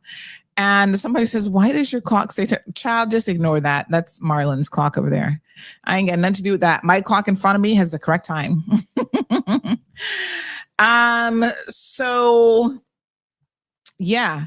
Anyway, it's a hot mess. And so, they can be very attached to a particular person. So the one thing I noticed with Zeus from the very first day we saw him, we're like, okay, he's going to become part of her family. I was his person. Yeah. He was just like, oh, you're the leader of the pack around here. I'm going to follow you everywhere. I want to be next to you. If we're all sitting on the sofa, he's going to be with me. He's going to jump up and lay down by my foot. So I'm his person, and that's fine. It happens. Coco was a little bit different. Obviously, I owned her before I met Marlon, and I was her person until he came along. And then she kind of did a little bit of a switch up a little bit, where she kind of would listen to him more than she would to me and stuff like that. But Zeus, he not fooling nobody else if I'm around. He's like, forget y'all. So that's why he likes to come in here in the mornings. He just wants to lie down next to me. And, it is how it is. And I was explaining some of this to Gigi the other day, because some conversation came up and I was explaining to her how pack animals work and how they think. And she's like, Zeus doesn't want to listen to me. And I said, yeah, honey child. That's just sometimes how they are. And that's why sometimes children are at risk more than adults of even being bitten by a dog, because the dog don't respect them. The dog's like, who's this? You're beneath me. And so they'll steal food from kids. They'll do all sorts of stuff. So you got to watch the dynamics within your home. So YouTuber asked a very good question. So you trust their car, Sandy? Yes. Depends on the car. So I have 2 Chinese cars in my household now and a German made one. And let me put it this way. The reason why I trust this particular Chinese brand, big shout out to GAC, which you can go to Audi, Arch Automotive and get. The reason why I trust them is because they have been around a very long time. And here it is, YouTuber.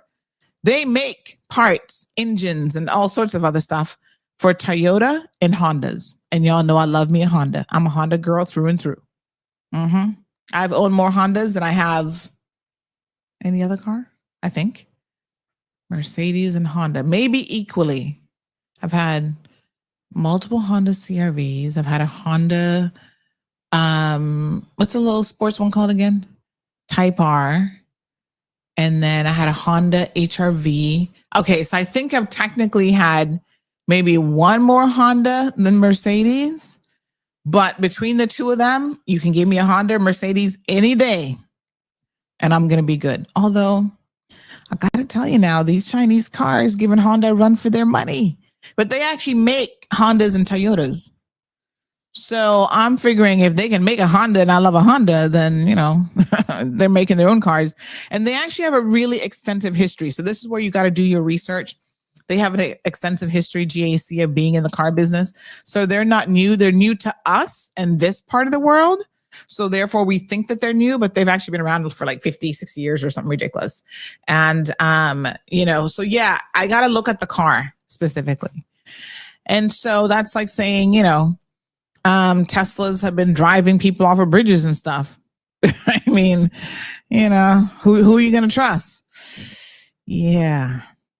Anyway, let's not digress too much. But those GAC cars have a lot of features. Oh my gosh. They're feature rich. So can I tell you guys another story about a car? You guys know I love features in a car. I'm not a car person. Like, some of y'all will be like, oh, the mechanics of it. And I'm like, look, we're not getting that deep into it once it starts and it's a comfortable ride. So our cousins got a new ride Range Rover, Land Rover, one of them. And boy, they're comfortable, you know. Yeah, nice ride. I'm not gonna lie. And one feature that I really, really liked, well, the map feature was nice. You know how we have the Google Maps and whatever. In their Google Maps, it's like the topography one where you see all the lakes, you see the trees, like all of that. And I was like, how come your maps look different? This is so nice.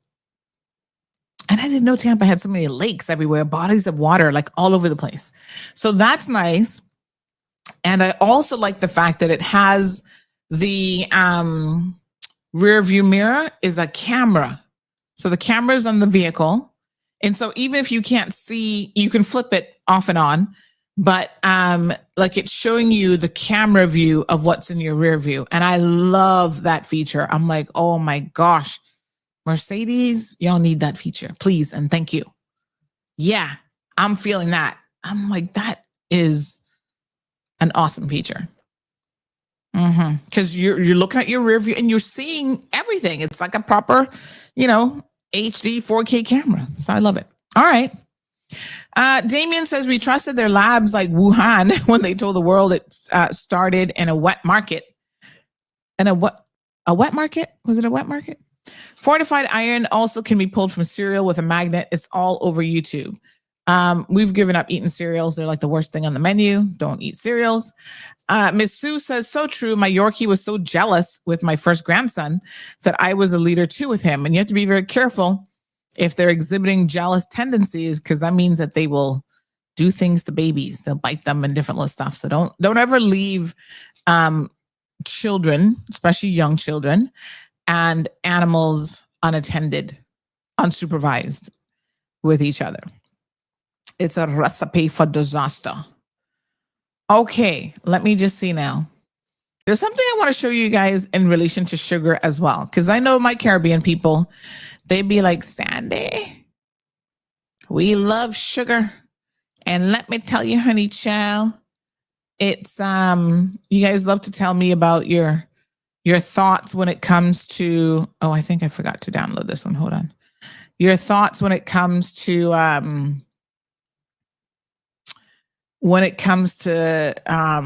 what Caribbean people love? Honey.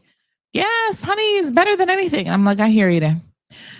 When it comes to your sugar, sugar is sugar is sugar is sugar. Even fruit sugar, y'all be like, oh no, not fruit sugar is good for you. I'm like, it's sugar. And not for nothing, but one of her, he said it in a very subtle way, but I did catch it. I think it was when Dr. Sandeep was on. Dr. Sandeep said one day, and I love Dr. Sandeep. I love his hair. Can I just tell you? That man has got a full head of hair that is like, I don't know what it is. I love somebody with a full head of hair. That's all I'm going to say. But Dr. Sandeep was on the show, and I remember when he said, I was saying something about, but Dr. Sandeep, can I just have some coconut water, and he was like, it still has sugar in it. The look on his face was like, girl, please. Are you serious right now? It still has sugar. So in the vein of that, I wanted you guys to listen very closely to this clip. This lady's called the glucose goddess, and you need to look her up if you're fighting the sugar battle like me and Johan, right, Johan? That's why #no brownies. Such a good thing as good sugar. No. People often believe. Hello, I gotta repeat that because that hit hard. That hit hard. Is there such a good thing as good sugar? No. Is there such a good thing as good sugar? No. People often believe that if the sugar is coming from a fruit and is for example in a fruit smoothie that they might have in the morning, that's good sugar, but that sugar that's in a cake is bad sugar. So people tend to compare these two and say, oh, well, I'm having a fruit smoothie that's good for me, but oh, that chocolate cake would be bad for me. That's a total lie. It's all the same molecules. The molecules in that fruit smoothie and the molecules in that chocolate cake are the same. It's sucrose. It's the same stuff. And your body doesn't differentiate whether the sugar is in a fruit smoothie or the sugar is in a chocolate cake. So all sugar is the same. Even, honey, agave, maple syrup, all these things that have these health halos because of marketing. It's all the same molecules. So I recommend that people just have the sugar that they like best. Don't think that one is going to be better for you than the other. And have all sugar as dessert. So that fruit smoothie, that's also dessert. It's not super healthy because it comes from fruit. It's just like the chocolate cake. Wow, that's hard. But I know it. I know it because I've been doing my research, honey child. And so one of the things that I was overindulging in were my smoothies a couple times a week. And now I'm down to most weeks, I'm not doing a smoothie at all. I've just like, it's a dessert. So I'm going to treat myself maybe once a month, maybe twice a month, but treat it as a dessert because that smoothie ain't healthy for you. And the worst thing, let me tell you about smoothies and drinks that you have to be very, very careful of. Smoothies, because there's no fiber or anything that you're taking with it versus eating the fruit, is the worst way that you can take in sugar. Goes straight to your blood. Your glucose immediately spikes. Trust me when I tell you, folks, don't do it. Everybody's like, oh, I'm going to have a fruit smoothie. That's healthy. And no, I'm going to do apple. No. Even the orange juice y'all drinking, get rid of orange juice. Don't ever buy orange juice in your house ever again. Eat the orange if you want it, right? Occasionally, fresh squeezed orange juice, okay, but the ones that we buy, no, no, and no. Al Ray says, yep, God did us wrong when it comes to sugar. Oh, and it's addictive, Al Ray. Boy, we love the sweet stuff. Seriously. Strong Will says, I love Dr. Sandeep. He's my doctor and he's so sexy. All I'm going to say is he has a full head of hair. I am going to leave it as that and you read in between the lines. Yes, he is. He's handsome. Evelyn, yep, cut back that coconut water, girl, because that's sugar all day. And listen, when I have coconut water, I could sit down and drink a whole gallon and I feel like nothing, but drinking regular water is hard. So watch your fruit intake. You don't need to be eating fruit like you think, to be quite frank and honest. Some of the better ones are the berries, of course. Blueberries are very, very healthy for you. Strawberries, a little bit more. But blueberries are like at the top of the fruit chain when it comes to the health benefits, right? Blueberries and yogurt. You have it with plain, proper yogurt, not the sweetened yogurt that a lot of us like to have. George says, I got bitten by a dog before I was old enough for school. Yeah, because he was like, who you is? Who you be, honey child? YouTuber says, oh, that GAC GS8 is so we know. We have one. And it is very, very tempting. The seats have like a massager in it. Yeah. Heat, which we don't need in Cayman, but also has a little AC cooler in it as well. So, when you go to the gym on those hot days, you can turn on the little cooler on the seat and you feel it cooling your bum. Oh my gosh. It's amazing. It has a lot of really nice features. Some features that I'm like, why doesn't my Mercedes have this? I'm just like, the price point. And we got the hybrid one. So of course, now with the gas prices where they are, somebody gonna be driving that more often. I like to drive it. So I'd be like, leave the Benz parked. Let's go to East End in the GS8, honey, chill. And it's a 7-seater, got more space. So hello. Damien says the body does react differently based on food structure. Sugar with fiber, fruit slows digestion, whereas refined sugars cause rapid blood sugar spikes. Yes, that is true. But you notice that she said fruits, yes, but she also talked about things like fruit smoothies. So the way that people convert the sugar, the way that they convert the fruit, right? So the best way to have a fruit is simply to have the fruit, to just eat it. Don't eat smoothie. So Evelyn says, I cut out smoothies a long time. Yeah, they're really not good for you. And boy, Miss Stacy can make a mean fruit smoothie. Oh my God.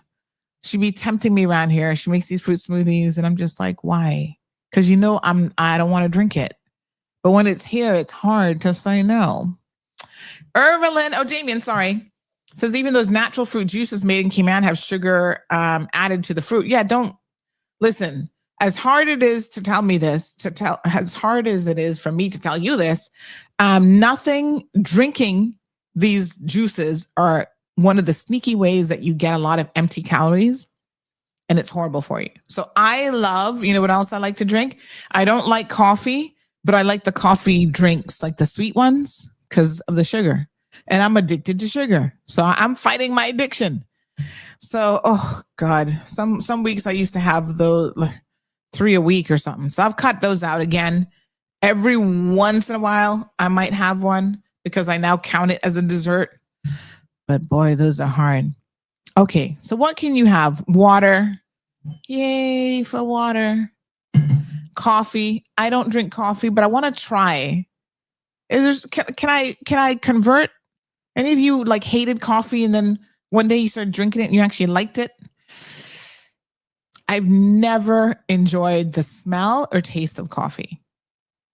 I don't even like the smell of it, but I like coffee ice cream because it's sweet and delicious. And I love the coffee sweet drink.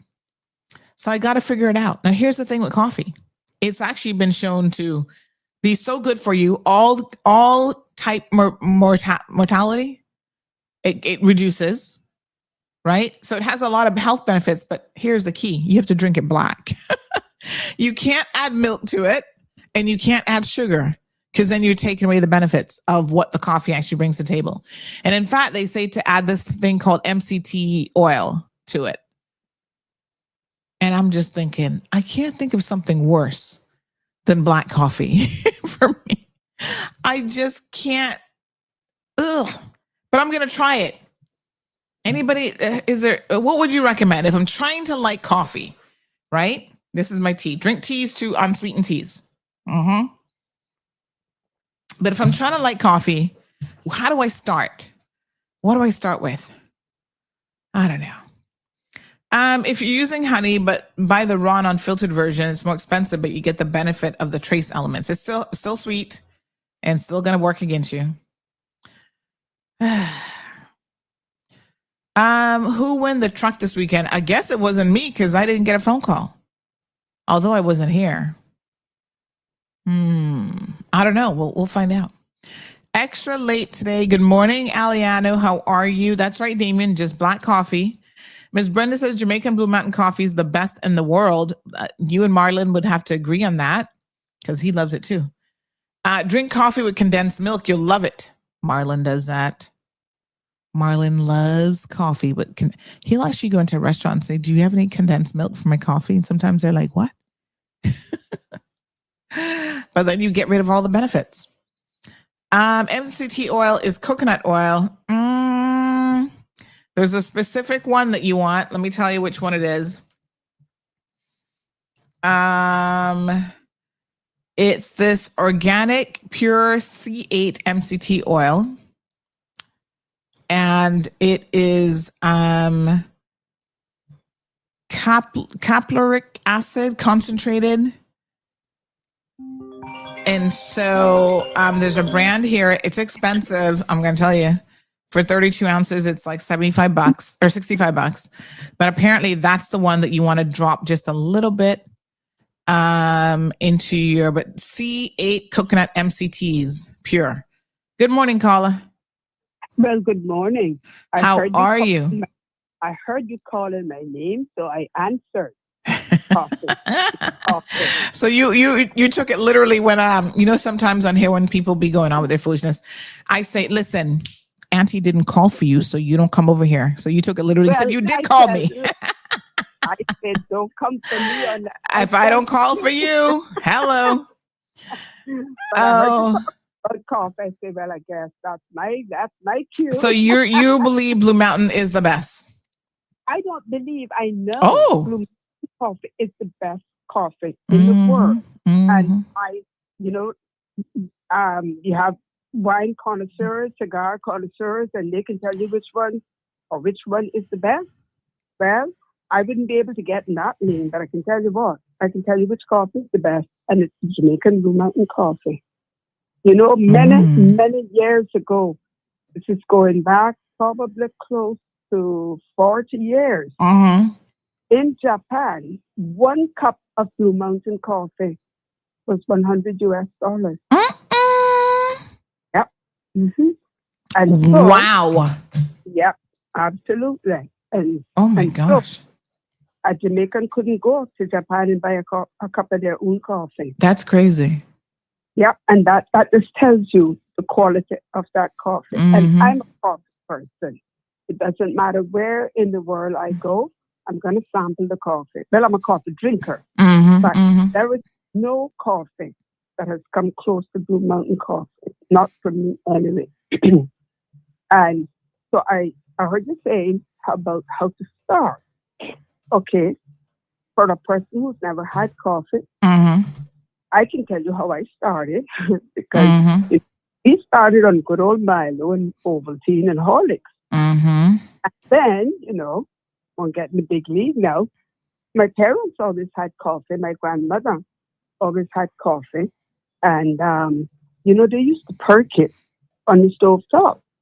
And I always remember seeing my grandmother after she'd made the coffee, did a cup, and she would just get a little pinch of salt, and I'd see her putting it in the coffee. Yeah, and I figure it out. To be honest, I never asked that question until I was in Jamaica, and my cousin was making me a cup of coffee, and when he was finished, I saw him go and got a little pinch of salt, and I said, "What you did that for?" And he said, it cuts down on the bitterness.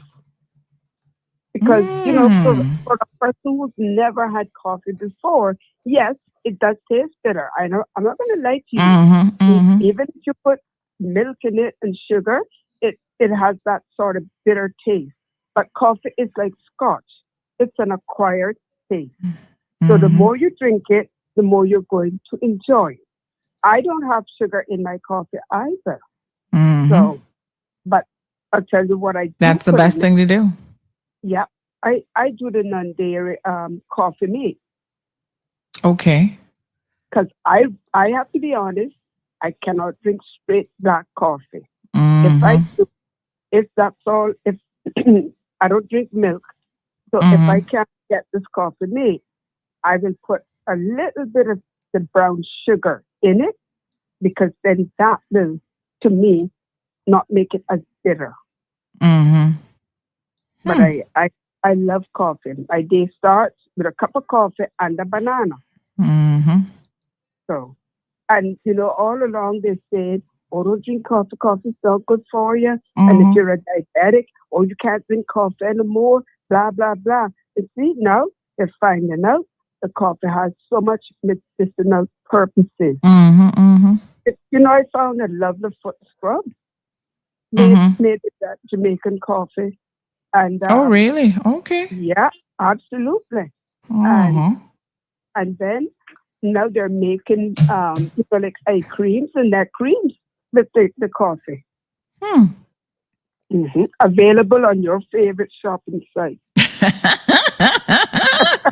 I'm sitting on it right now looking at some stuff, right? Then look it up. Oh my gosh. Oh, they always show me something. I see one bookcase here that is very, I got to feature this bookcase because this is really cute. I don't have anywhere to put this, but this would be a nice decor piece. I would recommend, if you are going to buy Jamaican coffee. Yes, get it from Jamaica. Buy it there, get it from Jamaica. Yeah. Yes, and that's why. Oh, you know what? I need to ask my mother-in-law if she brought any from Ireland, because normally that's the only thing he requests when people are like, "Oh, what you want us to bring you?" Because she likes to bring the gazadas and the this and that. And he's like, "Nope, just bring me my coffee." I need to see. Yeah, I need to see if she brought any for him. I'm the same way. I only have 2 requests. If anyone is offering to bring me anything from Jamaica, coffee and ginger tea. Yeah, that's the only tea. Yeah. Interesting. But thank you, my dear. I appreciate it. And since you like coffee flavor, I know. Oh, I love. There's one coffee ice cream. Oh my God. I try not to buy it because I can sit here and just eat the whole tub. It is so good. Well, try it. Just try a small cup. Yeah. You're not going to tolerate a huge cup, a huge mug, or just try a small, start up with a couple of teaspoons of it, and each day you do that, and then you're going to find yourself wanting to have a cup. Yeah. But you have to first mix it the way you like to have a drink. So do not try to drink it black the first time. Mm-hmm. You're not good, you're not going to get it past your palate. Mm-hmm. Thank you so much. I appreciate it. All righty. Okay. Thank you. All right. So someone here said, just do espresso and get it over with. They're like, don't eat, just do espresso. All right. Young coconut water has way less sugar than the more mature ones and has the added benefit of naturally occurring potassium. So, well, I'm not the one out there huxing the coconuts, so can't tell you about that. I just go buy it. Dr. Sandeep put me on all of those years ago when I gave up sugar. He's my man. Stand down. Y'all fighting over Dr. Sandeep. I saw him the other day with a photo with his lovely wife, I'm sure.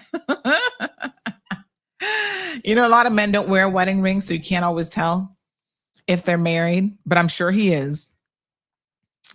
And I think he has a beautiful daughter. He has a beautiful family. And I think look, his daughter and a son. Oh, his son got his hair. The little boy is so cute. Aw. Oh, he wears a ring on the other finger. Oh, do Indian people wear their ring on their right hand? Yeah, he's wearing a right hand ring. Oh, maybe they do. And I hadn't really noticed it before.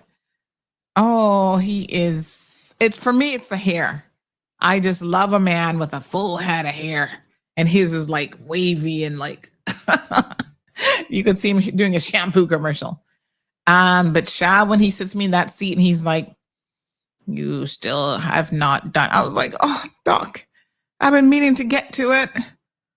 Yeah, he works the hair too. He likes to have the little pieces down in the front. Oh my goodness. Eye candy. Let's stop talking about Dr. Sandeep. We need to behave. His wife is probably like, what the hell? He should be in a Bollywood movie. Beautiful family though. Oh, his daughter's so pretty.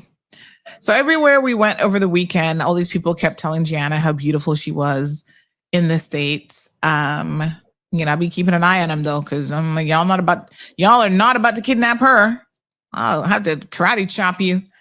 But even yesterday we were in the VIP lounge in Tampa and this guy walked up as he was leaving. Is this your daughter? And I said, yes. She is so beautiful. I was like, thank you. I'm like, thanks. Keep your distance, honey chill. But she's got that long hair that people love hair, honey chill. YouTuber says add some organic Ceylon cinnamon. Oh. Strong Will says Miss Brenda is so right.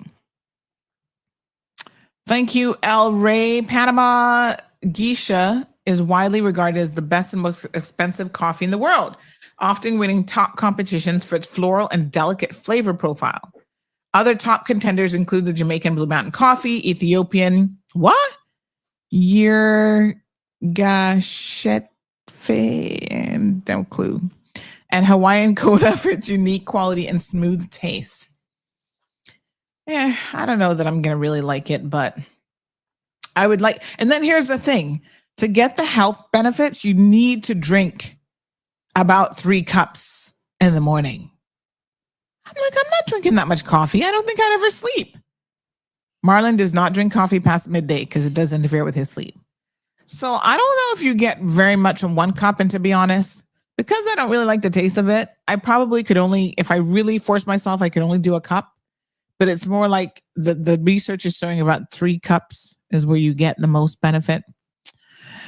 Anyway, I don't think that's going to happen. All right. So Phineas says, my granny used to do that too. And even in the Milo and the orange juice. Do what? It's 9:30, says Abby. I know, right? Don't make Miss Brenda see this comment. Which one? Oh, about the Panamanian geisha. I don't know what kind of coffee that is. Get a Nespresso machine, it says Lucky Body. Damien says, so when you make coconut milk for rice and peas, does that have plenty of sugar also? But the sugar is mostly in the water, right? That's in the coconut water. The coconut itself that we grate for the coconut milk I mean, it might have some residual sugar, but I don't think the coconut milk has a lot of sugar content. I could be wrong, but just how I'm thinking about it, it's the water itself that is sugary. So, Miss Brenda, you put cinnamon in your coffee? Really? Fear No Evils put a shot of white rum in the coffee. Y'all do not want me drinking. I think things are crazy enough around here without me drinking. Like, seriously.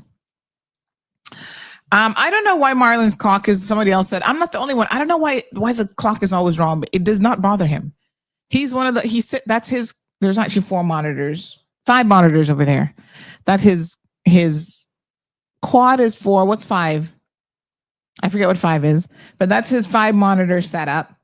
And that clock is always wrong. It says 13:21 right now.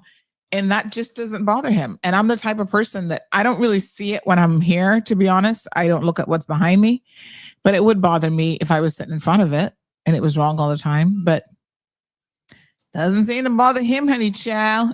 Strong Will says, thank God for Marlon. Why?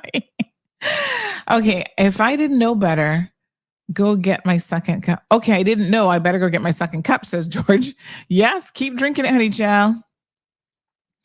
Keep drinking it. It's good for you. Me too. I put cinnamon and nutmeg in your coffee. Really? Oh my gosh. Okay. All right. Let me see what else I had on my list. Okay. So we're trying to let me tell you what we're working on this week, because next week I'm on vacation. Let me look at my calendar. I'm going to tell you guys. So on vacation next week, let me see. I got some decluttering to do before I go on vacation. So I'm going to go do that now. Oh, my little step thing is like, get up and stop moving. Somebody's catching up with me. Who's catching up with me?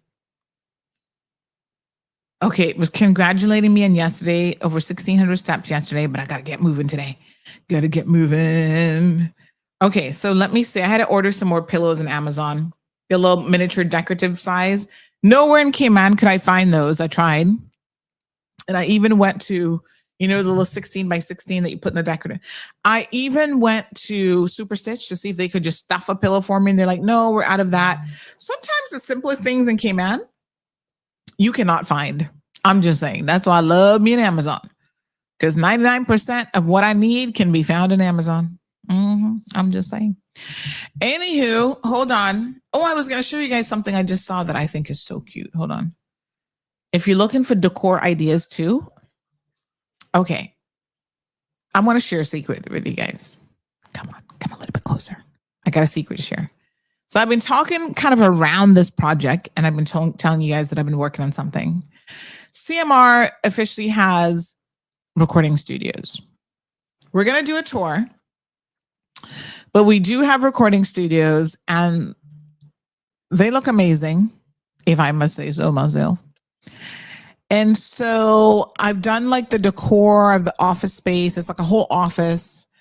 I've done the decor myself, boardroom, this, that, whatever. And every time people walk in there, they're just like, oh my God, did you hire a professional interior decorator? Like, who decorated for you? And I was like, no, I did this myself. Nobody can believe it. They're just like, you might have a second career as a decorator. And I'm like, really? So they're like, yes.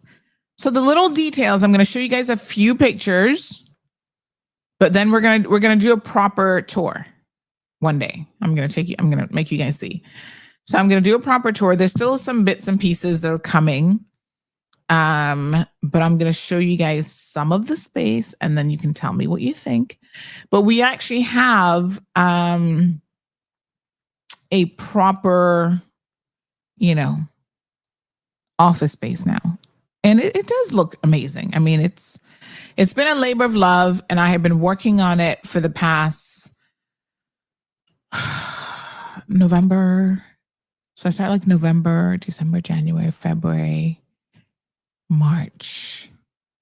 And then I think I was pretty much done in March. And then there's a couple things like trickling in here and there. Right? So it's been a journey. It was a complete makeover from top to bottom, ceiling, everything. Everything had to be redone.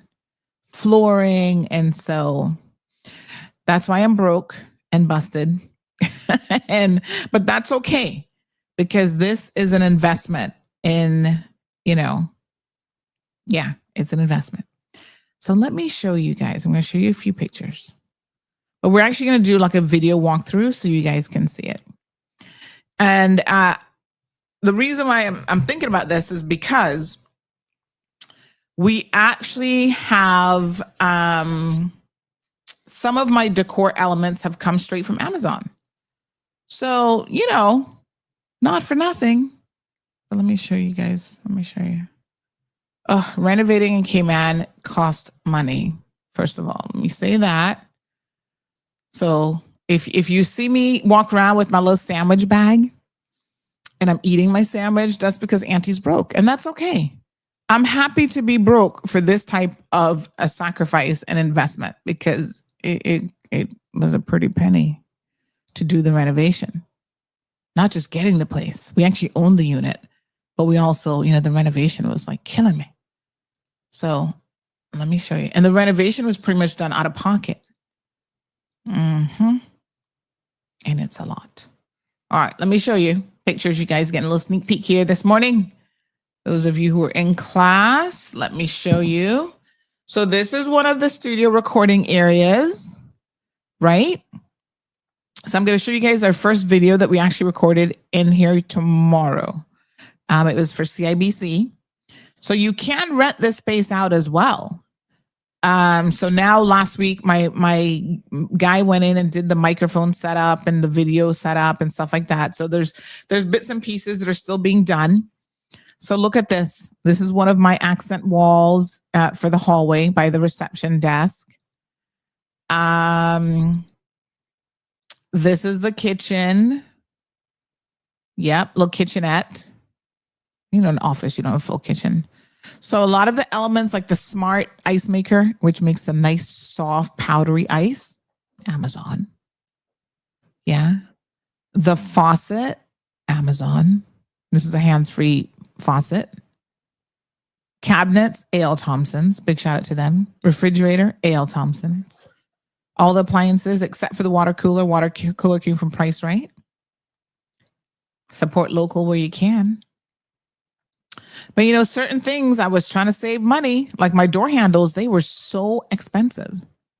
I was going for a particular look.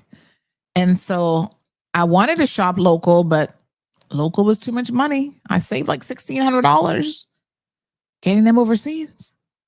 So this is a little dining area onto the kitchenette.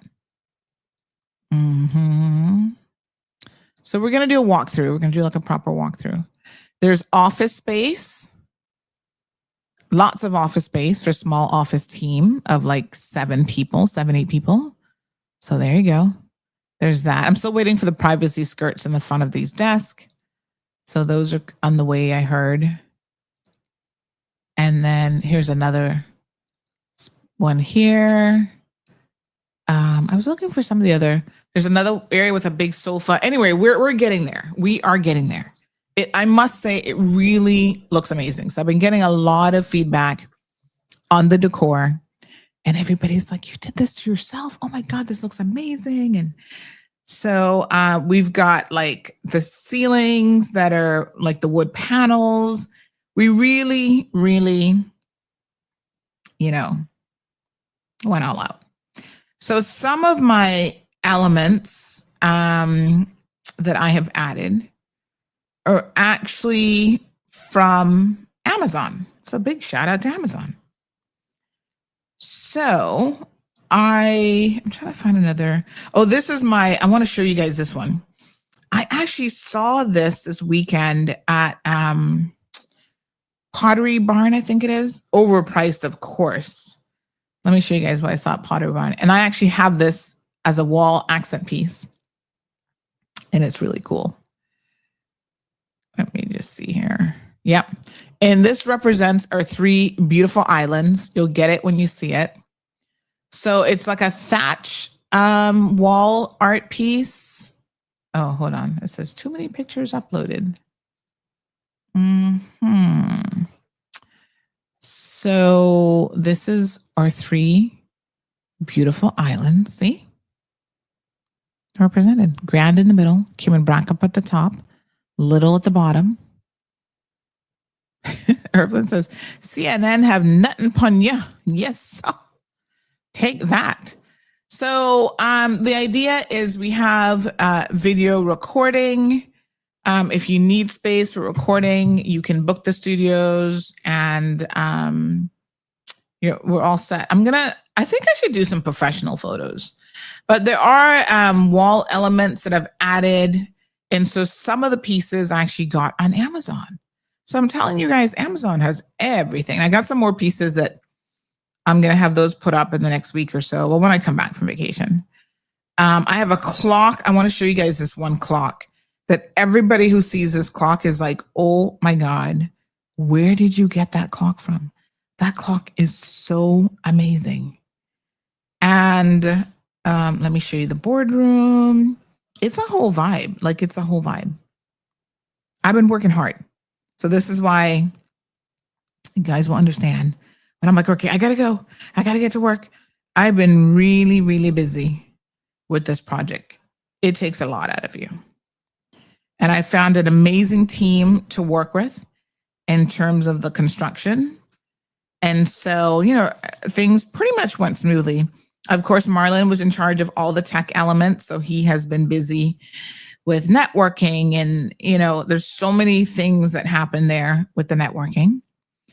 And the security, and every office has a TV, and it's all like smart stuff and put together, and yeah. But yeah, let me show you a couple more things here. But it looks amazing. Our good friend from Everything 345 has seen the space, and he's like, Sandy, go on through, girl. So this is my biggest, I do feel like this is my biggest accomplishment to date, in the sense that it's not necessarily like we have other properties and stuff, but this is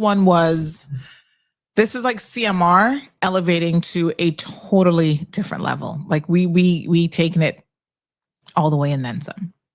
So our content creators will have access to the space. External people can utilize the space and stuff as well. Boardroom rental. So here's the boardroom, right? So there's the boardroom. We have, hold on, honey, chill. This was the first recording that we did for this client. So this was a nice interview, and we're going to air this one tomorrow. So make sure you tune in tomorrow. So, yep. So this was our little setup, but we actually have podcasting mics. We have a switcher. We have it's a studio. It's like proper 2 individual studios plus a separate room for CMR radio. So when CMR radio comes on board, hello, we gotta be ready. And then this is another angle from the other recording rooms.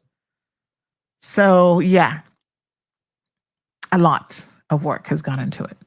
So I haven't fully done the decor yet for the radio station because we're going through the process of getting all that done. But so that room is still visually, I have in my head some of the elements of what I want to do. So that room is coming together in my head. But yeah, this it's a massive project. So I'm gonna have some photos done, and we're gonna put a little thing together on it. But yeah, I'm so excited. I'm just absolutely excited about this. It's been a lot of work.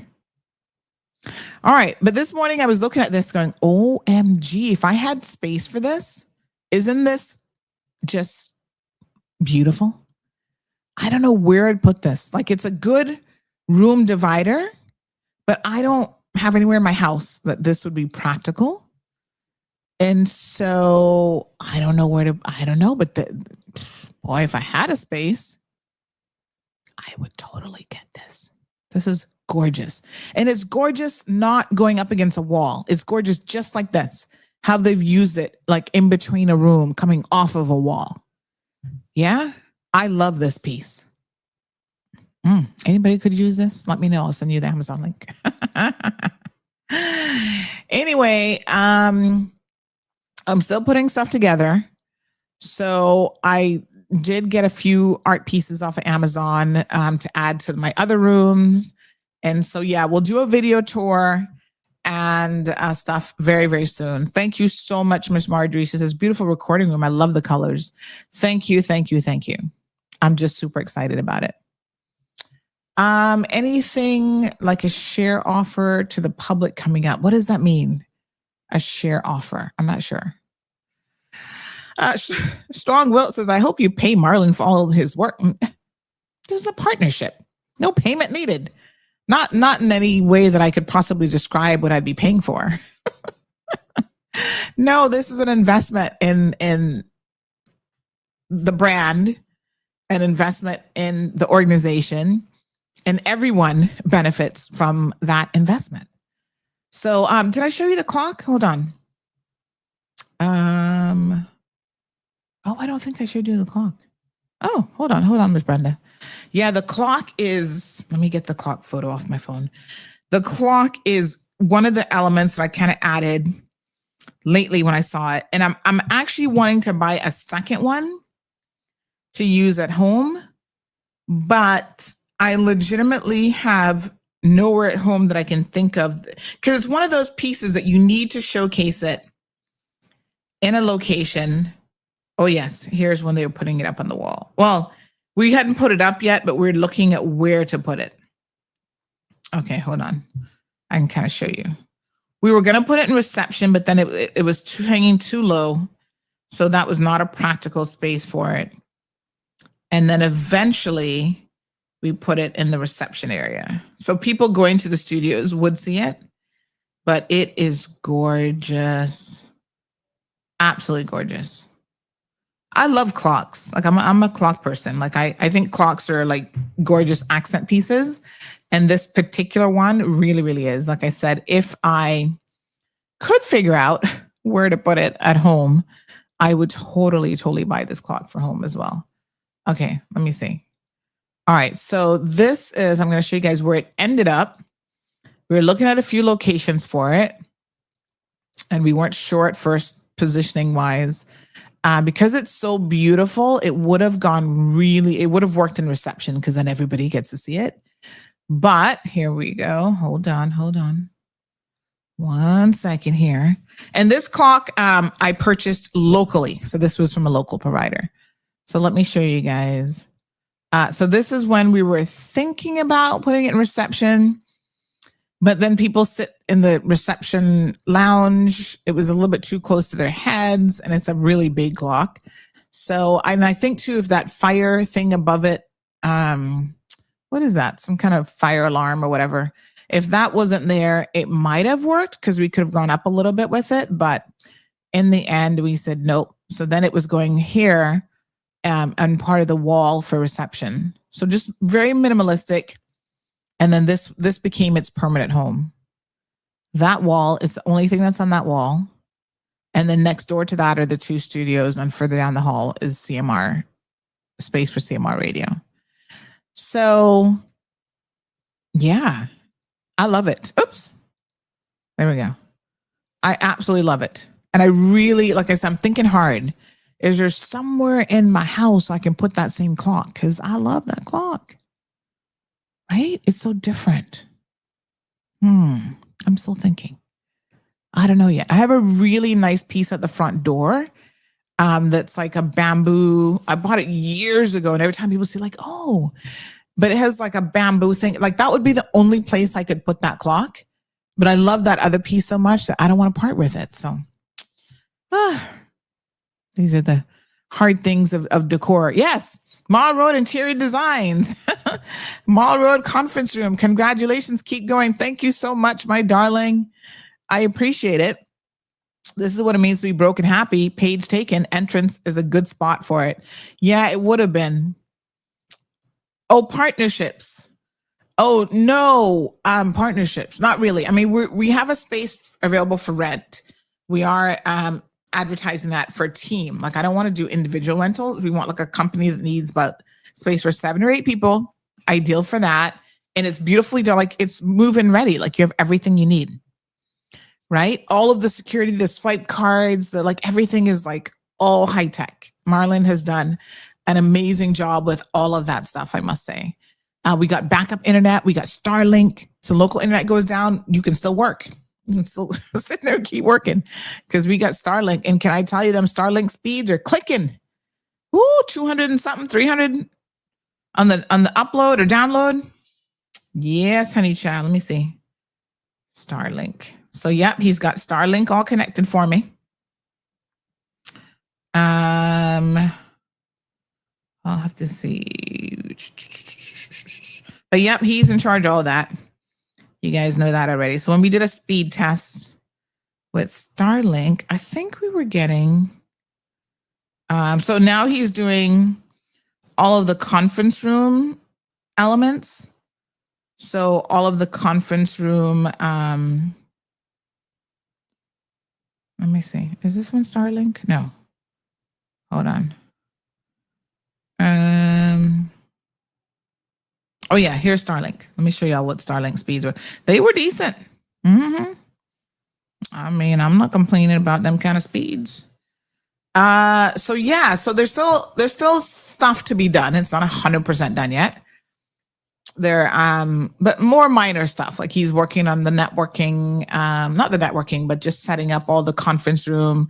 So when you go in the conference room, you've got the big camera and you get the little thing in the middle with your speakerphone, all that fanciness. You know, all the tech stuff. I leave all the tech stuff to him because that is his area of expertise. But check out Starlink speeds, 253 down. Not too bad. Not too shabby. Yes, sir. That's where it's at.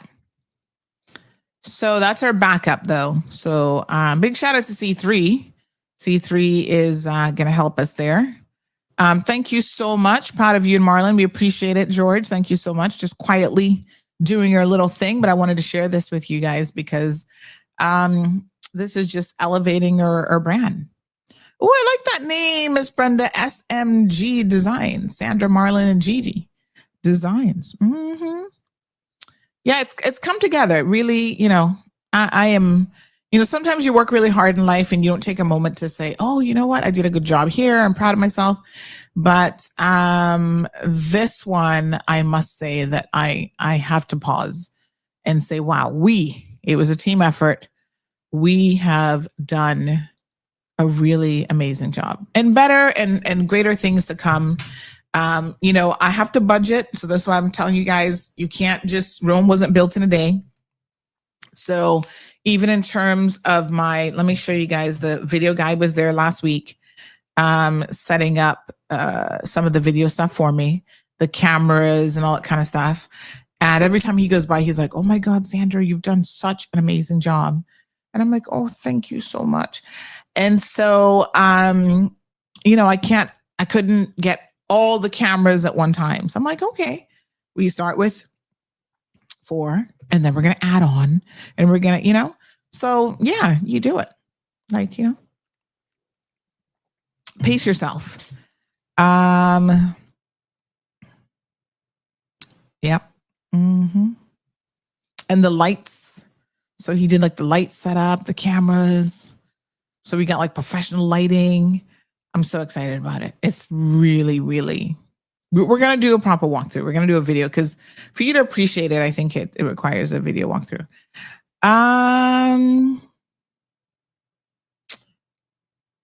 Okay.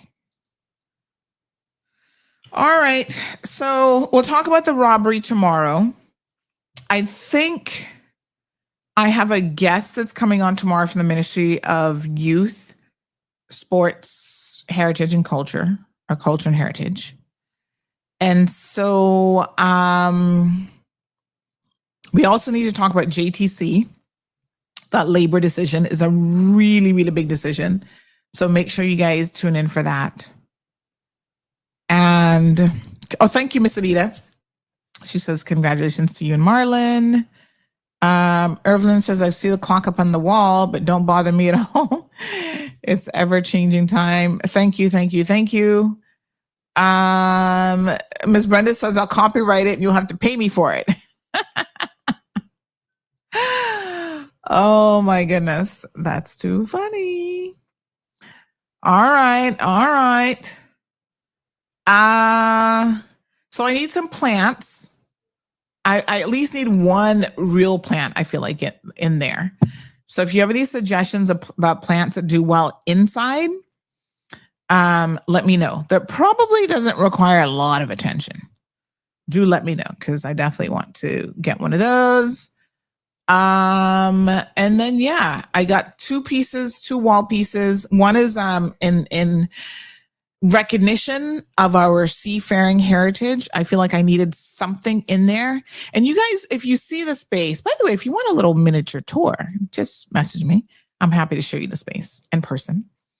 But I've added little decor elements. Like there's one area where there's like the link, intertwined link. There's a little crab.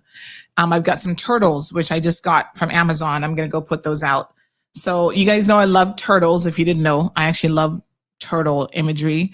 I love turtles and I love elephants.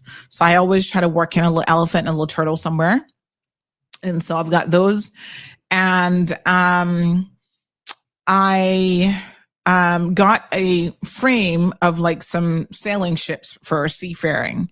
And I am looking for a couple local art pieces. So I'll add those along as we go along.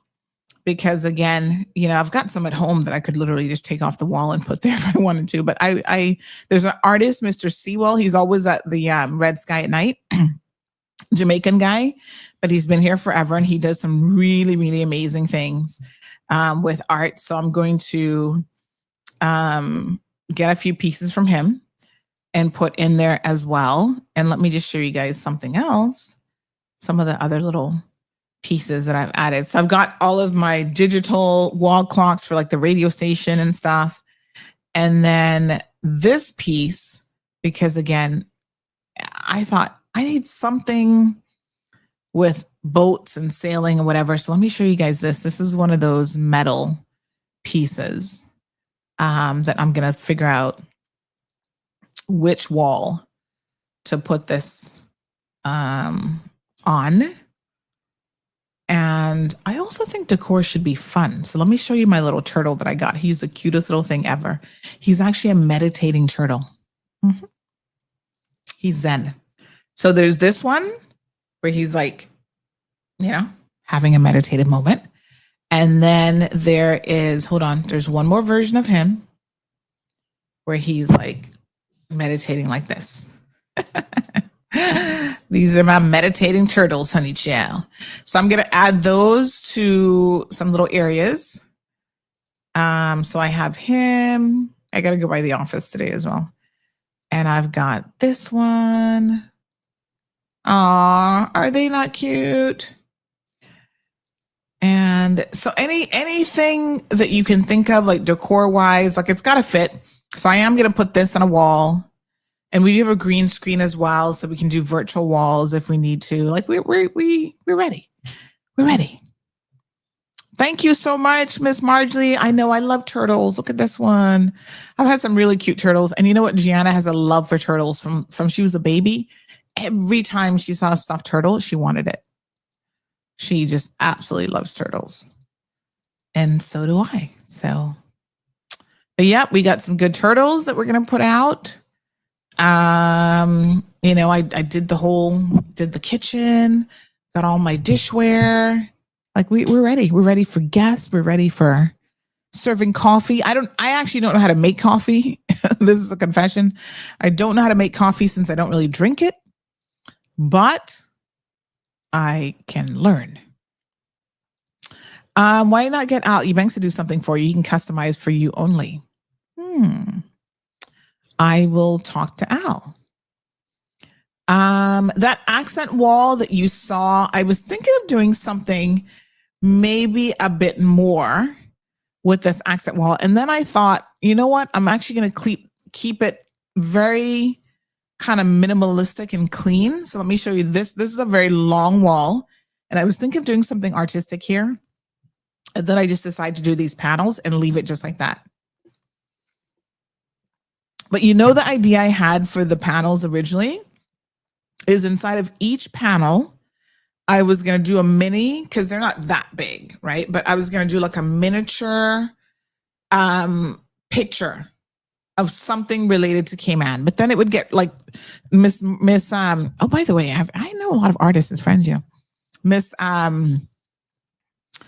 Maggie is doing art and pottery and all this kind of stuff. So she does some things. I was thinking, oh yeah, we could do like, you know, each one have a different thing, but then it would make that wall very busy. And in the end, I decided to just keep it clean, not too busy. But when I get to the radio station space, I may do something a bit more in the radio station, right? Something a bit more like eclectic and stuff. So I'm still thinking about that. So yeah, these are some of the fun things we have going on. Get a coffee maker. Oh, we always have a coffee maker. I just don't drink coffee. Ms. Marjorie says, try to get some local artists. Yes, that's what I was going to do. They might even donate a piece for advertisement, perhaps can be changed out each month to promote different artists. Yeah, I mean, it's not a space that's going to have a huge, well, maybe. I was going to say not necessarily a lot of foot traffic, but maybe, because once the radio station gets up and running, people can go there and join me on radio. We have a fellow that lives in the top of Prospect Road. He does nice. That's the guy I was just talking about, KY Forever. That's Mr. Sewell. What is his last name? That I was just talking about. That he's always at the art shows. I have tons of pieces in my house from him. There's one in the hallway.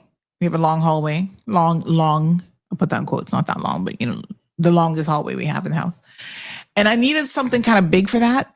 We got the most amazing. I got to post this up. It is a lionfish. He is so talented. Like I said, he's originally from Jamaica. He's been here a while, but he is so talented. So in our rooms, we have little pieces from him, the bathroom, like all over. Yeah, we went into his studio one day. We just picked out stuff that we loved and that we could hang around the house, and we got a bunch of stuff. And then he's really, you guys go check him out. He's very, very good. I have his phone number. Hello. Hello. Oh, yes, ma'am. I got some Listen. plant recommendations. Mm-hmm. Okay. I noticed that you conveniently stepped over my comment about my elephant. Oh, I didn't see it. You made a comment about elephants? Hold on. It was a public warning. Uh-huh.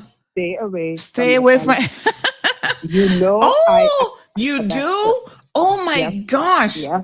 You see, if you had told me that, I would have brought you something from South Africa that's an elephant, because we saw so many amazing elephant pieces in South Africa. Now, listen, I love elephants. Hold on. I'm going to show you a piece that I just got the other day.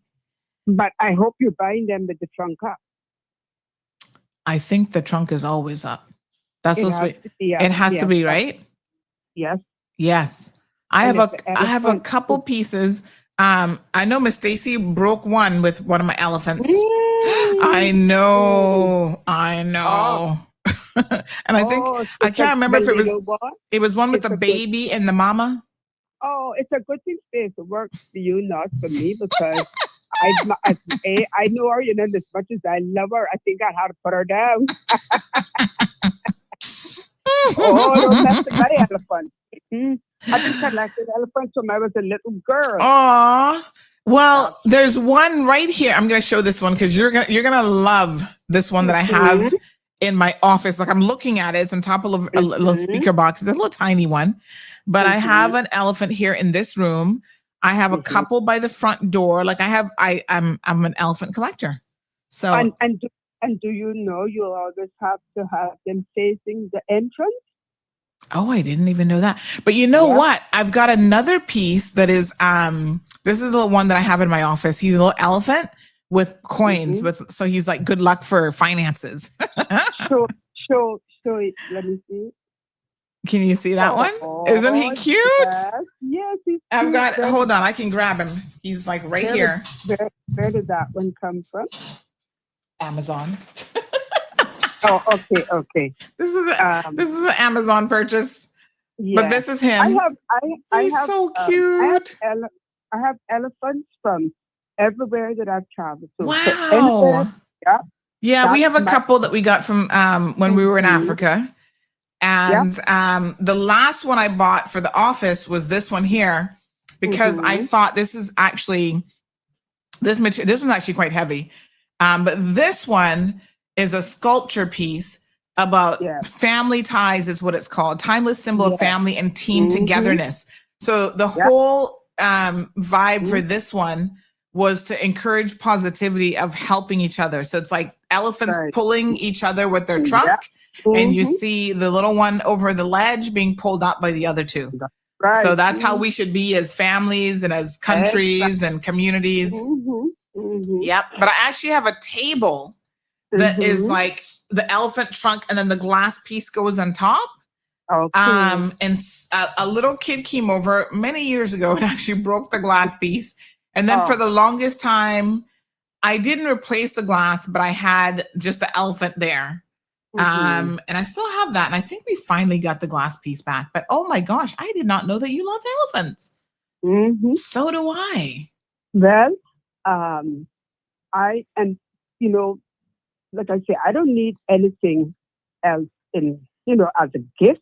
But if, you know, like one of my sisters, especially, she insists on always giving me a birthday gift. But always, so I had to settle then to say that it has to be very small, because I've run out of space. You're right. I'm not giving away my gifts. I don't care what it is. If you give me a gift, even if I don't like it or I can't use it, I'm not giving it away. I don't sell it. To me, that's food, you know? And so I found myself having to box up a lot of stuff and putting them in the attic, because they just have to go. So what I asked them to do is give me tiny ones, because I do have a cabinet now that I put the tiny ones in, although that's full and running over as well. But I still find somewhere to put it. Yeah, but I have elephants. I have jade elephants. I have ivory elephants. I have the ones, the Murano glass. Like I say, anywhere that I have traveled to, I buy elephants. And of course, I've gotten them over the years. One of my housewarming gifts when I moved into my house, because I only got 3, was an elephant. A lady gave me this elephant. Kirk Freeport had just started to bring in this line of, is it porcelain or china? I can't remember. Actually, sorry, I got 2. She bought me one, and my sister-in-law gave me one. So I got 2 of them. And until this day, I still have them in the kitchen. And I have to confess, the trunks are not up, but because of, you know, the reason they were given to me and who they came from, I still say them. Yeah. Beautiful. Look at that. The things you never know. Yeah. So you have to, that's why you have to be careful when you're buying things. You have to know their meanings and so on. And I'm going to suggest something else to you. Marlon might know about this. It's got Indian heritage as well. You have to get a sunburst, okay? Get a nice sunburst. Yes, and you put that at your entrance. Any entrance you have. It has to be, you know, like, for example, if you drive up on your carport, it should be on the carport wall, so that when you drive up, it is facing you. Okay. It attracts, they attract positive energy only. Okay. So, all right. Yeah. And it's very, very strong. So, and that's not, and people please, I thought, oh, yeah. Yeah, no, I'm going to look at, yeah. It's about energy. You know? Yes. Positive energy. Yep. So get yourself. All right. Yes, I'm already looking at a few options here too. Thank you for that. Appreciate it. All right. Okay. All right. Some great suggestions. Thank you, Miss Marjorie, for the suggestions on the plants as well. So yes, I know exactly. That's my guy. I love him. The other day he was at the Red Sky at Night and he's working on a few pieces there. So I love it. Marjorie says, I love elephants too. I don't have many, but I got a nice one from India. And you know who has nice Indian elephants on island? There's that little store right next to PD's. If you go in there, they always have really nice stuff in there. Yeah. Oh my gosh. I feel like in another life, if we believe in reincarnation, that I must have been an Asian person in another life. I don't know exactly which country, maybe India, probably not Chinese. But I don't know, because I've always loved Asian themes, right? So I love Asian food. But I used to collect like the Asian mask when I was in university. Some of them got broken in transit, moving back home. But I've had like I used to have a little mask collection. Like I love Asian decor and everything. But yeah, I just bought him not too long ago. This is my little elephant. I keep him in my office. He's my good luck with his little coins, making good financial decisions. So he's got a book and then his little gold coins there. Smart. He's a smart elephant. Isn't he cute? So, yep, he's sitting right here looking at me, right on top of my speaker. All right. Evelyn says, I love elephants long before I knew the meaning. Vanessa says, me too, Sandy. I love elephants. Well, who knew? Now, you guys know that seeing an elephant in real life has got to be at the top of your list of things to do. So, of course, when we were in South Africa, was that last year or year before? Year before. Oh my God, the time is going by. Oh, the highlight of my trip was to see the elephants. I mean, yes, we saw lions and all this other stuff. And of course, that was like all amazing. And, so South Africa was 2024. Oh my God. It's gone by so quickly. But we stayed at one resort. I'm going to try and show you guys some pictures where the elephants would literally in the morning walk up to the watering hole, whole family of them. And I love how the women like the matriarchs of an elephant family, the women are the ones who are like, strong and running the show, and they take care of the babies, and, they're just so magnificent. And so these elephants, I'm going to see if I can find some of them. I'm just going to show you all my little Dropbox thing here. They were just so amazing to watch. Oh my God. They would come, they would have breakfast, and then they would leave then for the day. I'm trying to find the pictures. And this was 2 years ago, almost, South Africa. Yep, this is 2024. Oh, this is when we went to the diamond mine. Oh my gosh, Cape Town. And then when I'm traveling, I try to buy one piece of something like jewelry that represents the trip and stuff. I didn't find anything in Europe because a lot of it, Switzerland was like, oh, we got all those brands in Cayman. So I didn't really have any luck last year, to be honest. But South Africa, I got something. Let me just see if I can find. The elephants were just majestic. Oh, to watch them come in and then they start to just leave and walk out and stuff. It was just the highlight of my trip. Let me just see if I can find. Oh my God, I got so many photos in my South Africa photo album. So this is when we did. There they are. Are they not the most beautiful? Look. Oh, that was a rhinoceros. Oh, they cut off his tusk to save his life. Oh my God, people are so horrible. But look at these elephants. Look at them. Are they not? It was a whole, what do you call a group of elephants? A gang of elephants? I don't know what they're called. But are they not the most beautiful thing ever? Look at that.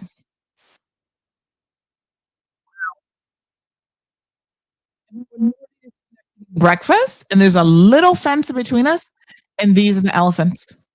They come to the watering hole, look at the little babies, and then once they're done, that one was a straggler. Once they're done, they just leave and go back. This is like, I was so thrilled. And I think we were at this location. That one's like wanting to catch up now. He's like, wait for me. Don't leave me behind. Yep. It was just phenomenal to see them. Oh my gosh, look at them. So beautiful. Seeing them in person is just, You can't even, obviously these are wild elephants, so we weren't like petting them or anything like that, but just appreciating how majestic they are. They're smart. They are one of the most, or perhaps the most emotionally intelligent animal, like a herd of elephants. Thank you, Ms. Brenda. They actually cry when there's a loss in the family. They have feelings.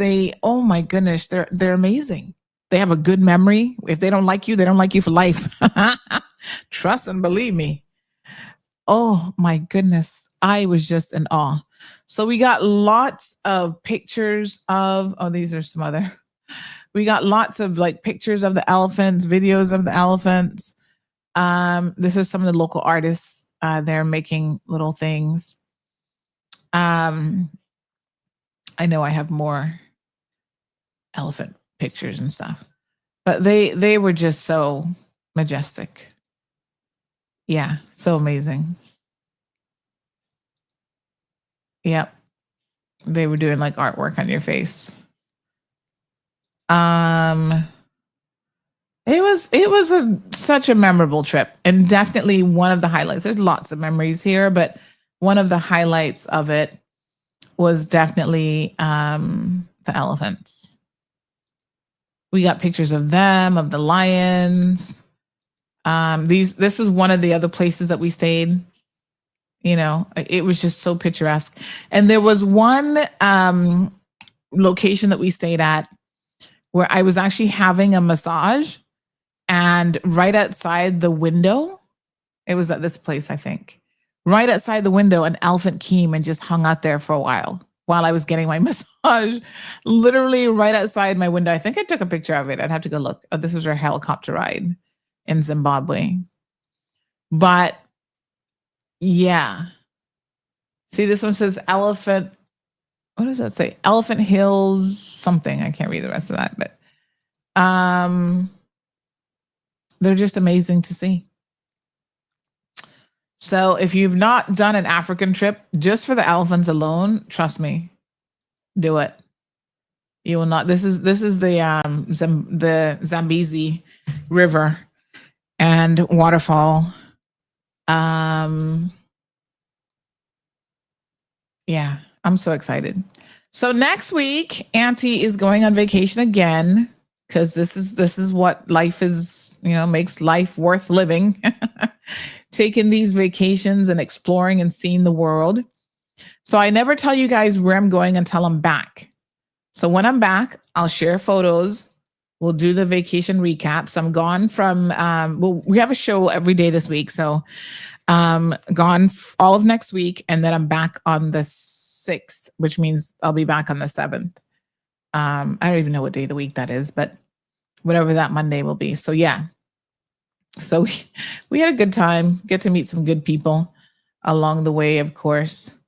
I'll try and find some more elephant photos for you guys. But yes, I loved the experience of seeing the elephants, of being able to record them. And, you don't always have to touch every single animal, interact. Like, I just love seeing them where they belong, which is in Mother Nature, because that's where they should be. And so these trips are just, oh my gosh, they're so amazing. Such a great time. So this year we actually are doing 2 trips, one now, and then one like September, October time as well. So exciting times. Yeah, go see Africa, man. That's like the motherland. So many amazing things to see and do. And it's like, oh my gosh, there was these little monkeys on the side of the road. They were so interesting. They were just like sitting there looking at us. We're like, okay. I felt like, a good thing we were in the bus, because they probably would have grabbed our food or something. But yeah, it's just an amazing experience. All right. I need to go and declutter and get some donation bags together. I need to go through a lot of Gigi stuff. So I will have some donations, shoes and other bits and pieces. Oh, this was a little monkey with her baby. Yeah, poor little thing. She was, let me show you this one. This one was interesting. This is a little monkey. I can't remember what type of monkey she is, but this was her with her baby. And she was just sitting, we were doing a path, like a walk, and oh no, this wasn't the one with the baby. Well, there's two of them there. I don't know if you can see them. There's one there. I'm trying to remember if this is the one with the baby. Maybe. Yes, that's her little baby there. And then she's picking things off of herself as they often do. But see, she's got her little baby there. Right. Mm-hmm. They like to pick themselves a lot. Ooh, honey child. Those monkeys. They're always looking for fleas or something. I guess keeping themselves clean. Picking off all the bugs, eating the bugs. We saw, oh my gosh, this was the hippopotamus, alligators. The hippos were kind of cool to watch as well. Oh, this is more elephants. Here's another one with some elephants. Yep. This was let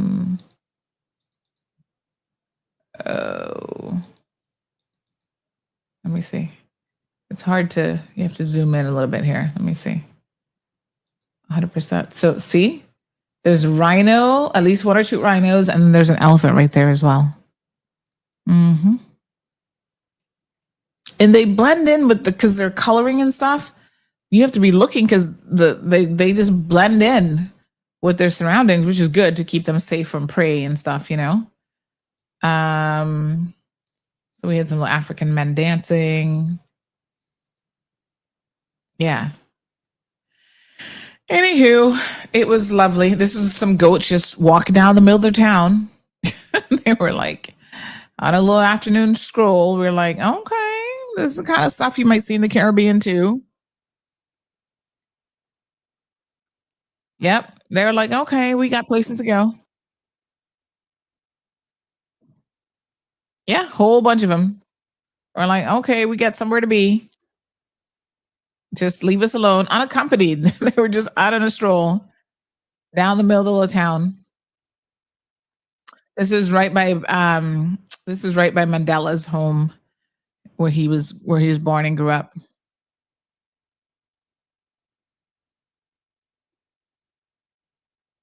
Yep, just going for a stroll.